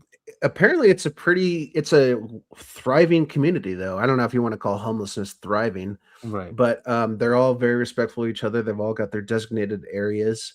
And as the flooding thing, I remember reading a lot of them, like they'll put all of their stuff, they'll like hang it up along, they'll find ways to hang it up along the walls so it doesn't get swept away when the waters come. Dude, there's so many different ways how people live in this world, huh? Yeah. Well, they're ahead of the curve. Once the nuclear war starts, people are looking for shelter. They're gonna have to compete with these homeless people that have been doing it for years at this point. Yeah, no shit, man. They'll be all used to it. We can go. There's also great other documentaries about people who live in abandoned subway tunnels under like New York City, for instance. I find all that stuff incredibly fascinating. That these underground cities exist and no one really truly knows about them. Right, and then but also you do have to be under our feet. You do kind of have to be crazy to like do that to like live totally, there, man. You know? Totally. I think there's no families here. These are all single people. I think it's your house. It's exactly the same thing out here.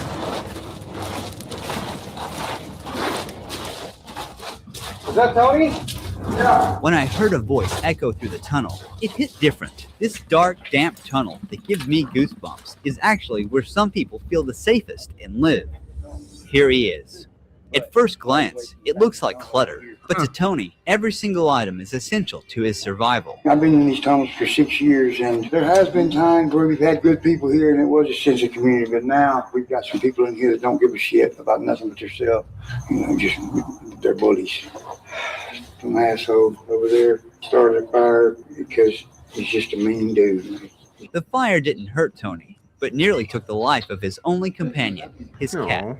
This one right here was burnt from the tip of her nose to the tip of her tail. Man, is nuts, man. He's sitting there smoking a cigarette. Like, how do they even take showers? I mean, well, I don't think they do.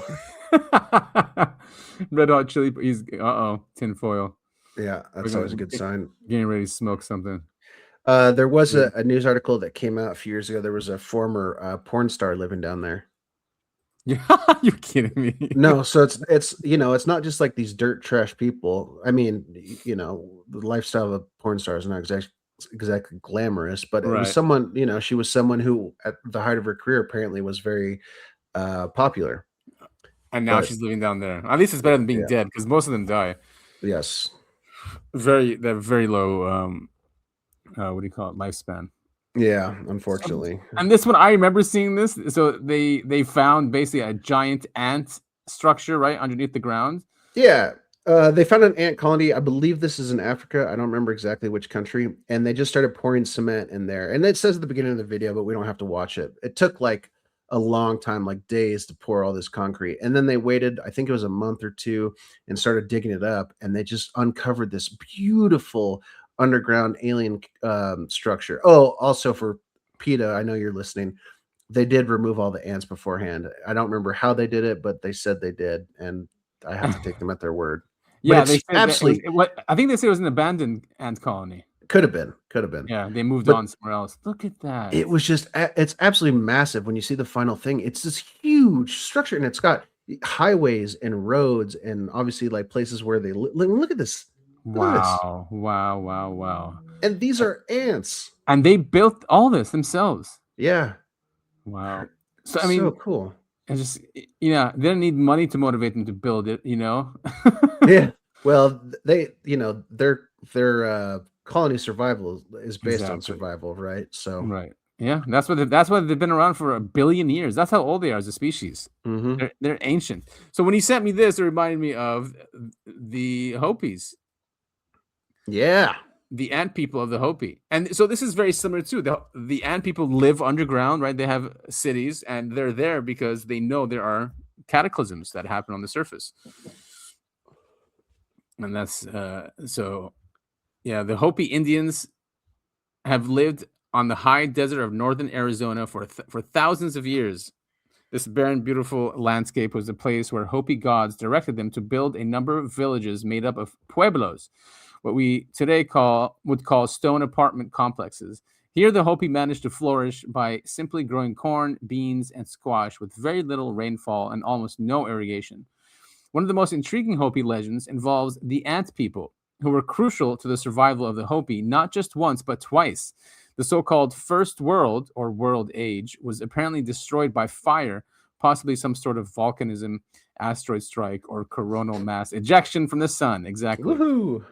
The Second World was destroyed by ice age glaciers, or a pole shift. During these two global cataclysms, the virtuous members of the Hopi tribe were guided by an odd-shaped cloud during the day and a moving star at night that led them to the sky god named Sutuknang, who finally took them to the ant people. In Hopi, Anu Senam, the ant people then escorted the Hopi into subterranean caves where they found refuge and sustenance. So I would be, we are the UFO podcast, UAP podcast. So I'd be remiss if I didn't mention that they were guided by a strange shaped cloud in the sky during the day and a light at night.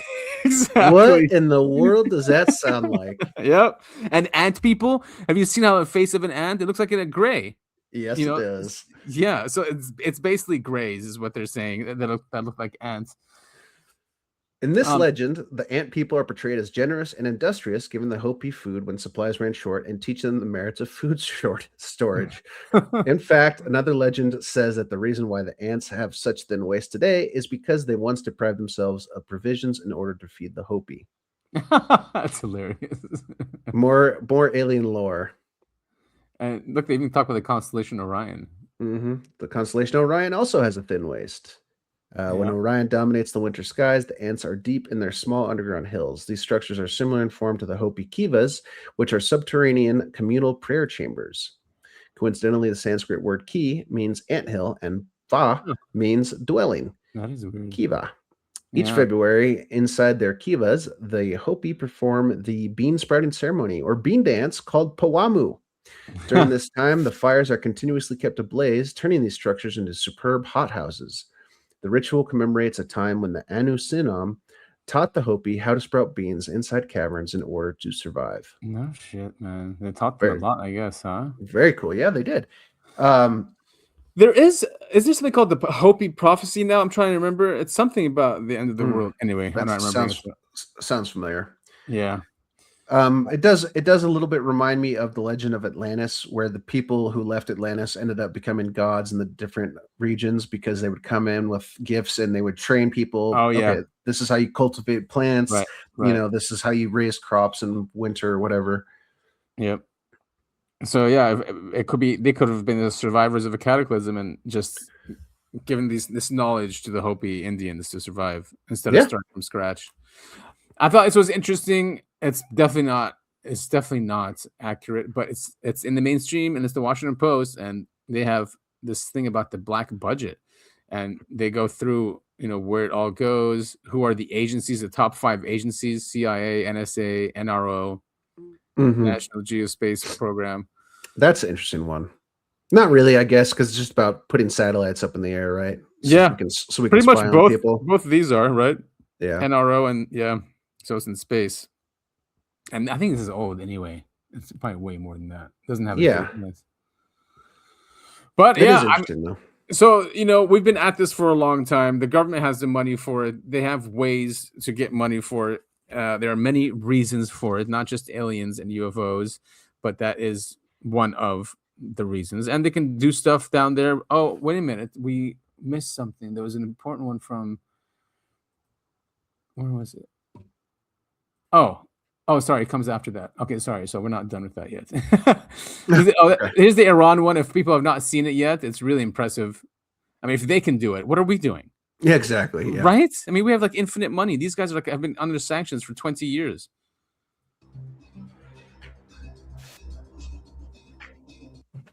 You just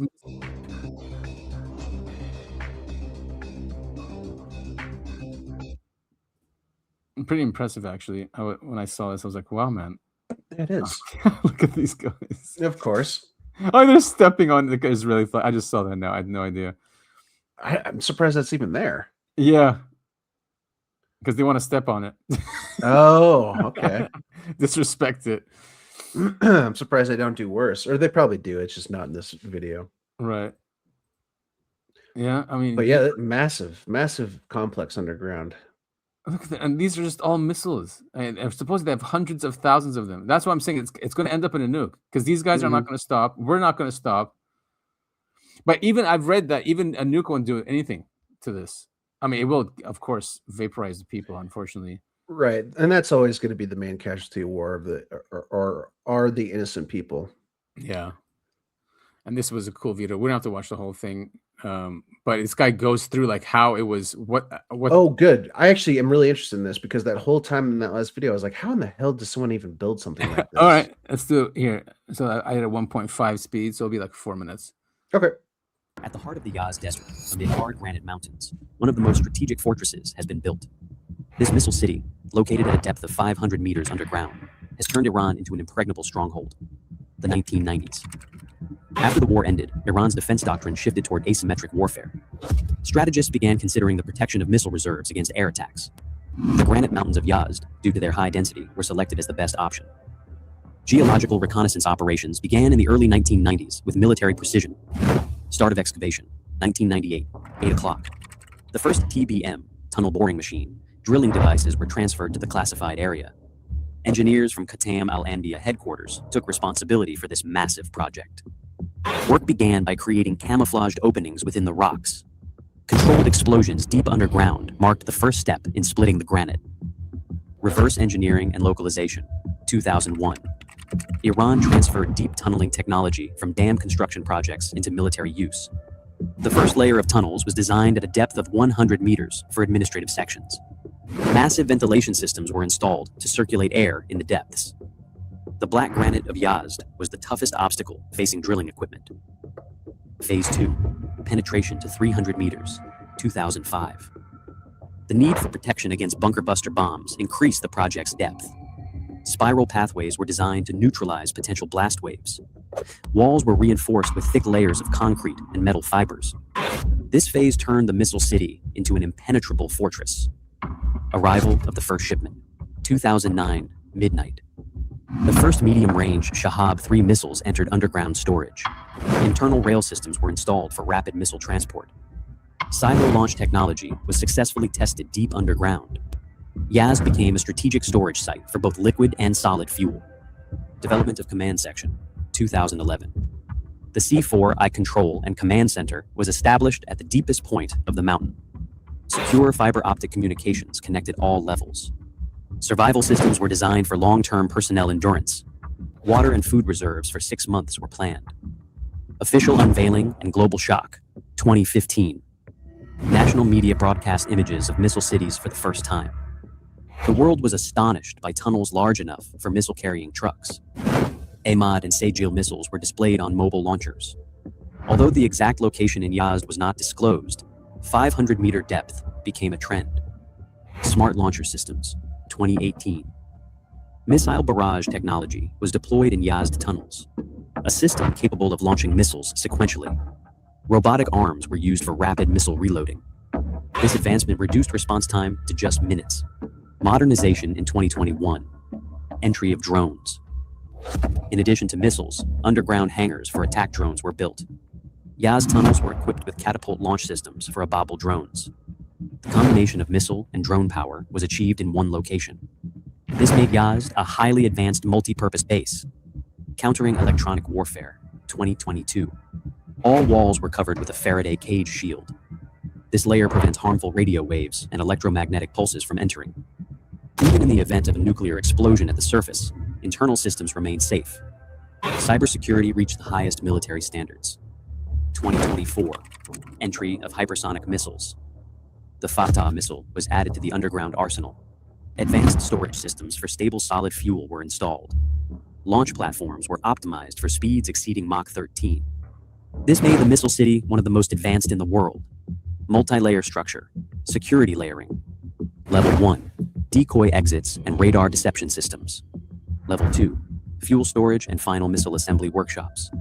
Level 3, personnel dormitories and fully automated industrial kitchens.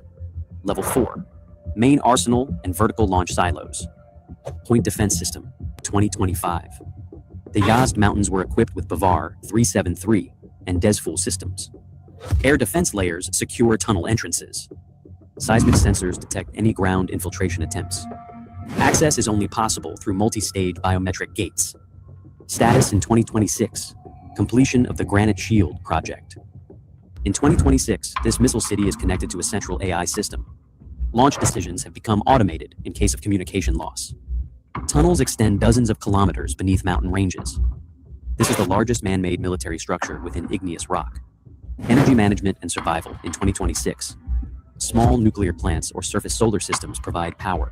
Massive diesel generators are ready for emergencies.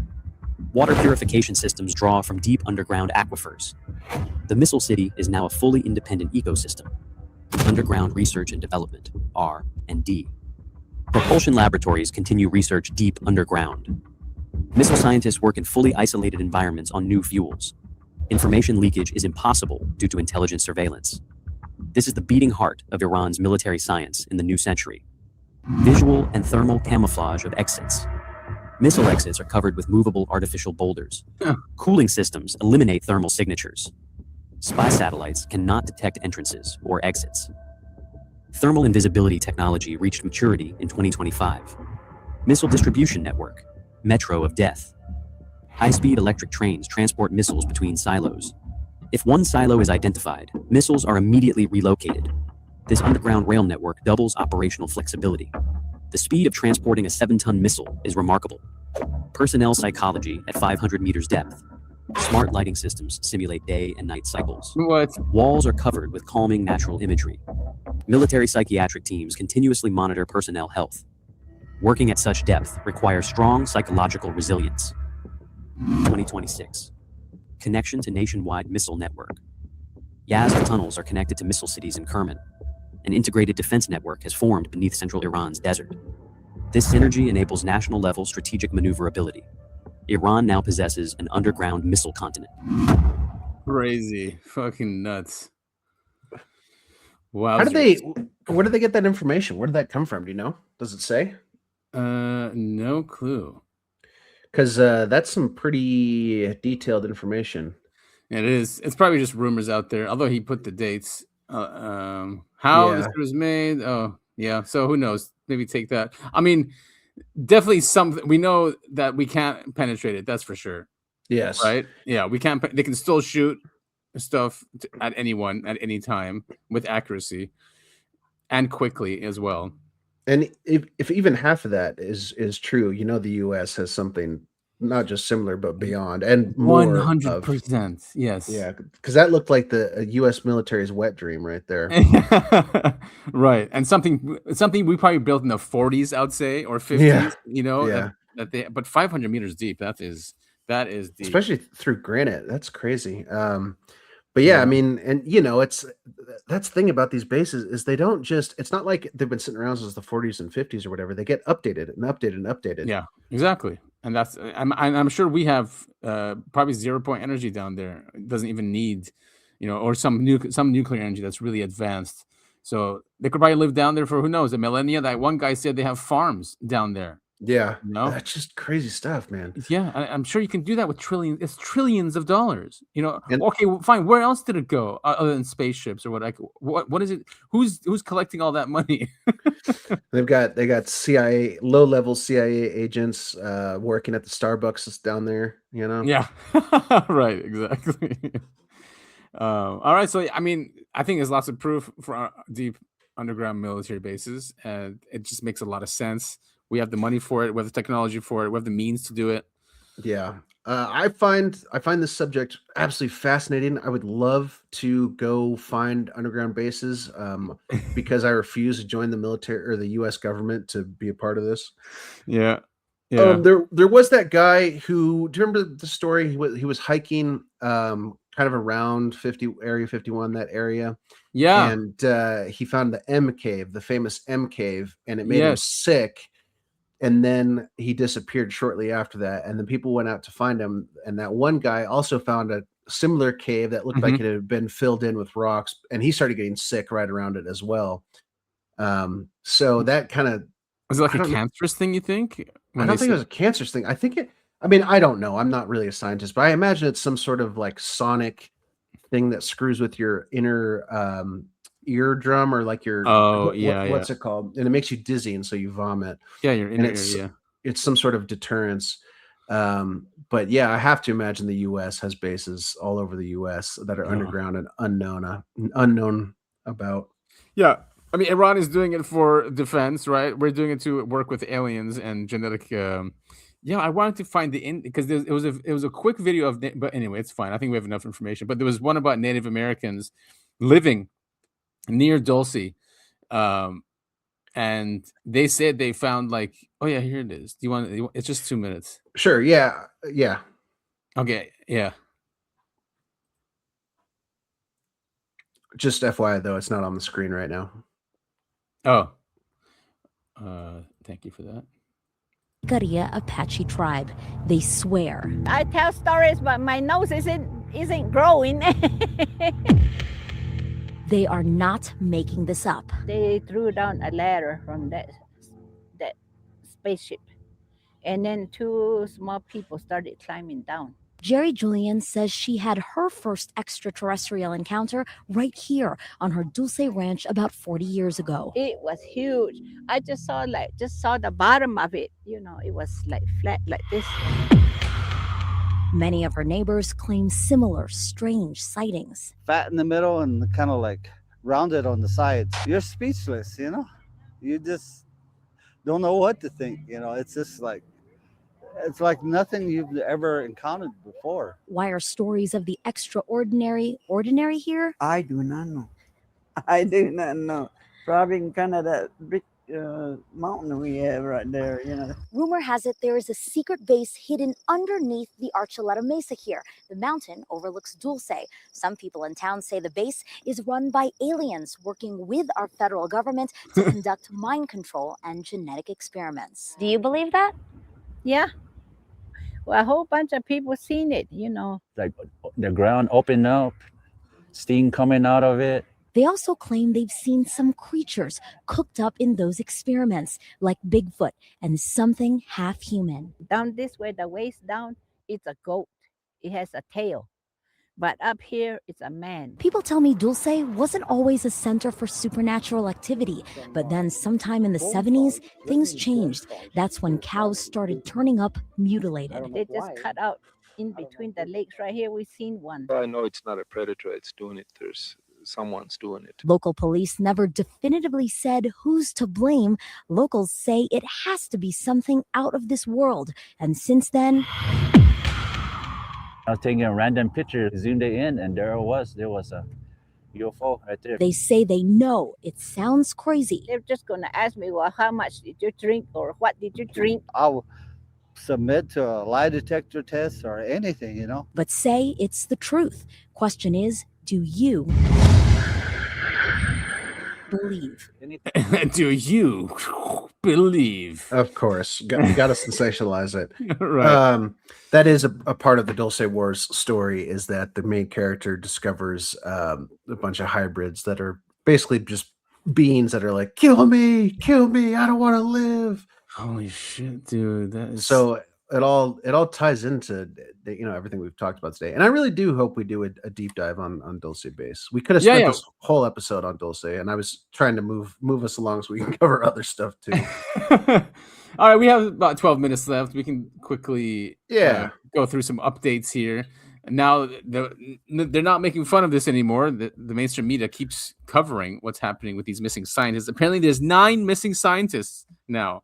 that are part of or close to the UAP, associated with UAP UFO, and that's nuts. Especially when we started a month ago or almost a month. Oh yeah, it's been a month now at least. When we covered McCaslin and then the other ones, and we linked the other ones. But since then, they found more. So this is Fox News, and he's not laughing about it, which is really cool. That is cool. A 9th scientist with ties to NASA's Jet Propulsion Lab has been added to the growing list of researchers across the country who have died under mysterious circumstances or disappeared. Fox News senior national correspondent Kevin Cork has the details. Hey, Kevin. Afternoon to you, Will. Mike Hicks was a research scientist at NASA's Jet Propulsion Laboratory, or JPL, and apparently he died back in July of 2023 at the age of 59. But the cause of death was never made public, and no record of an autopsy being performed on him has ever been found. Now, on its face, that might not sound like such a big deal, but his is, as you point out, the 9th case of a person with ties to America's space and nuclear secrets who has died or mysteriously vanished in recent years, including retired Air Force General Bill McCaslin, who was reported missing by his wife more than a month ago. He'd been studying unidentified anomalous phenomena and potential non-human intelligence. Now, in common speak, that simply means aliens. And to be sure, the trend of unexplained deaths and disappearances is setting off alarm bells, both among national security experts and among lawmakers on Capitol Hill. I think there's a message being sent in all this. I think we better be really careful. And it's more than 8. You take any other profession in the world, take car salesmen. How many of those have disappeared or died mysteriously in this in this country? And there's hundreds, if not thousands, of those. This is a very, very small group of people, and we better start paying attention to what's going on.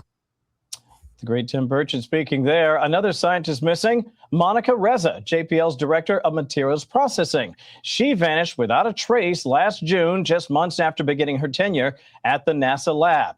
And perhaps most vexing of all, because of the nature of the research being conducted and the unusual circumstances surrounding many of these disappearances and deaths, we have scant new information, Will, about leads, though the investigation, we are told, at this very hour does continue. Will. Either independently or connected, Congressman Burchett also has told TMZ that he has had conversations with high-level figures in the American government that we have, in fact, had contact with extraterrestrials. No laughing, no X-Files music. I mean, it's pretty cool, huh? It is very cool. The tides are turning. Burchett was in the news recently. He came out and said, "Oh, if you knew about this stuff, you wouldn't be able to sleep at night." And he's getting a lot of flack for that, understandably so, because people don't get the I think it's this one. The idiots in charge don't get to decide what's going to keep me up at night. Exactly, man. We're all adults. We're all adults. Yeah. And reality is reality. You can't, but they try to classify reality, keeping us in this bubble. So yeah, these guys, man. But I think this is the clip you're talking about.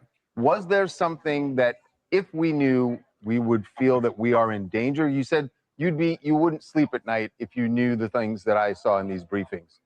Yeah. Should we believe that that's the part where it seemed alarming? I don't think we're at danger of this. I mean, if these things exist as I think they do, they could have destroyed us with a blink of an eye. I just don't see that. And I think that's, I just think, but I do think they have the technology and the capabilities of something that we can't understand or we can't grasp. What I want to make sure I'm understanding is a member of our government has told you and others, I guess, that there is a form of alien life and machinery which maybe brought this living creature here that interacted in some form with people? Yeah, they have. And they've, it's pretty wild. I know. But I'm just telling you, I'm not going to lie to you. I'd take a lie to tell you. You want to put me on a polygraph, I'll take it. But, this is what the guy told me. I mean, I've had a very high-ranking naval official describe, I've talked about this before, underwater craft, something big as a football field, moving at over 200 miles an hour. And there's no fish in the ocean that would do that. We don't even have a sub that'll probably do 40 miles an hour under And the last thing he said before he left my office was, it was kind of weird because he didn't go out he went out the side door, which nobody ever uses. And he looked at me, he pulled me up close. He said, "Tim, they're real." Yeah. Tim, they're real. Oh God. Let's all over the go. news. He's been all over the news, huh? Yeah, he's in terms of politicians, I think he's one of the better ones. Yeah. And when it comes to this subject, he has a direct line to Trump, apparently. Right. Not that Trump would listen to him.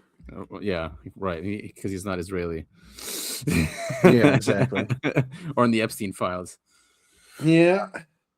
And here he says that they've identified McCaslin as the UFO gatekeeper. What happened with this two-star general? He's the guy that was had a lot of nuclear secrets and was allegedly the gatekeeper. And I've been told by several sources that he was the gatekeeper for the UFO stuff. And of course, his family says, "Oh, he didn't have anything to do with UFO." But these people are people of honor. They didn't want to die either.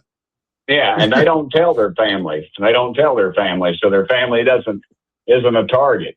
And Congressman, I understand there's others too, right? I was seeing that there's like a whole bunch of scientists that are also tied to some top secret stuff. Yes, ma'am. The lady that disappeared, she had a lot to do with the metallurgy, the top secret metallurgy that we use in some of our missiles and stuff. I mean, it all just kind of fits together. And it's a very small fraternity. And when anytime one of them, something happens to one, the others take note of it. And I was briefed this past week, and I'll just say that that group is very nervous. They are very nervous about what's going on. So, I mean, we speculated about this, saying that these people are probably being taken out or kidnapped because of the war that's going on, or the different geopolitical landscape is changing, and maybe just like Operation Paperclip, how we took them from Germany and brought them here. So they're probably taking them and bringing them into the new empire that's being built. They're probably in an underground bunker right now, just having a great old time. Well, McCaslin looks like he did leave himself, right? Oh wait, we're an hour and 56 minutes. I guess we can quickly talk about this. But yeah, I mean, it does seem that he ran away. Yeah, or went into hiding or something. Went into hiding, yeah. And I remember Beatrice. You remember her? She did that study with with these objects in space in the 50s. No, before Sputnik even. And she used the astronomical plates to. Oh, that's right. Yes, now I remember. So someone I didn't know what a plate was. Yeah, the astronomical ones. But someone came and did another study independent of her, and they said that these objects did not show up when the cosmic rays were high, which means because the argument was those plates were artifacts from the sun, from cosmic rays. But then this research says that those artifacts were gone when cosmic rays were high. So they were definitely objects then. Yep. They were attracted to nukes and our nuclear tests. So cool. I mean, other than that, we have the financial system that's doing a reset and all that stuff, but we don't have to talk about that. Yeah. There's enough bad news. Yeah, let's keep it with the fun stuff. Yeah, exactly. Agreed. A nice escape. Yes, indeed. Adam, why don't you tell our audience where they can find us? Well, you can find us since you already found us, we are on all of the platforms. If you found us on the podcast, we're on all of them, all the big ones, all the small ones. We're also on all the video platforms. If you found us on YouTube, we get censored a lot on YouTube. And even if you see all of our episodes, they make us take out a lot of content. So even if you don't see an episode missing, trust me, there's at least 10 or 15 minutes missing. So you can go to other platforms like Rumble, BitChute, and Odyssey. Those guys leave us completely alone. So at least the videos are up there. And if you do find us on YouTube, you do have to actually type in the search bar "Unidentified Anomalies Podcast." YouTube does a great job of burying us because they really don't like our opinions. Right. And AI goes through everything. When you upload on YouTube, the AI goes through everything, not just the video. It goes through the entire transcript. So before even approving the post or the video. Yeah. So fun fact there. And we're not exactly careful about who we criticize. No, we're not. Even though the whole planet now is criticizing them, they still don't like it. Nope, not at all. You can visit us on X as well. We are at UAP the podcast. I'm at Breakaway Civil, and Topher is at Topher at all. Follow us over there. Interact with us. We love it. Let us know how we're doing. We do listen. We know we had a longtime listener saying, "Man, you guys are just talking about geopolitics too much." So we're like, he's right. So we're back to focusing on UFOs. Thank you for that comment, and we're going to do our best. Yes, he also said the show has gone off the rails since I sobered up.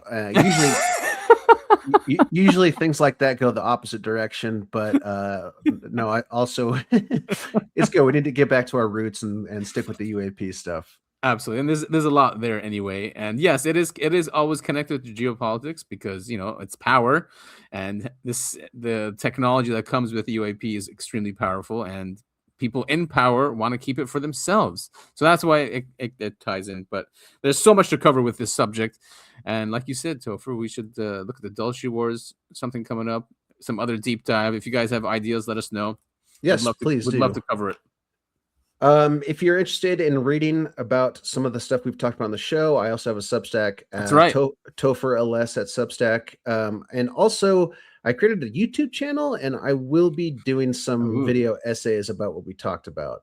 Very exciting. Just as kind of an experiment to see. I have one recorded, but I'm going to re-record it because it didn't have enough energy. It was late at night, and I was traveling, and I can't come off as someone really bored with the topic, which I am never bored with talking about UAPs and UFOs. I mean, you might be hard on yourself. Maybe I can give you some good, some honest review. Or did you send it to anyone to listen to? No. Well, I haven't recorded. I haven't edited it yet. Oh, so got it. It's not really worth going through at the moment. Okay, all right, nice. That's a great idea, man. Best of luck with that. Yeah, once that's out, we'll always put it into the show notes so people can visit it and see your work. We'll also put in your Substack as well. Fantastic. And one more thing, we're still doing Breakaway Genesis, which is the fund to fund breakthrough energy research and fund UFO whistleblowers. So we'll put that link as well in the show notes, so you guys can maybe even benefit. Oh wait, I can't say that, but yes, so you can help out. So you can help out. That is something I think all of us want. We want the real stuff to come out. We want the real technology to come out and the information. Yes, we do. Thank you all so much for listening to the Uncovering Anomalies podcast. That is Adam. I am Topher, and we will see you all next week. Woo! A message in the static, a shadow in the dark, a light against the stars, a podcast from afar. It's Adam and Topher. We come in peace. Our hunt for the truth will never cease. It's the Uncovering Anomalies podcast, where the truth is told until the last. Listen to our words and hear our voices. We can't save you, but present your choices.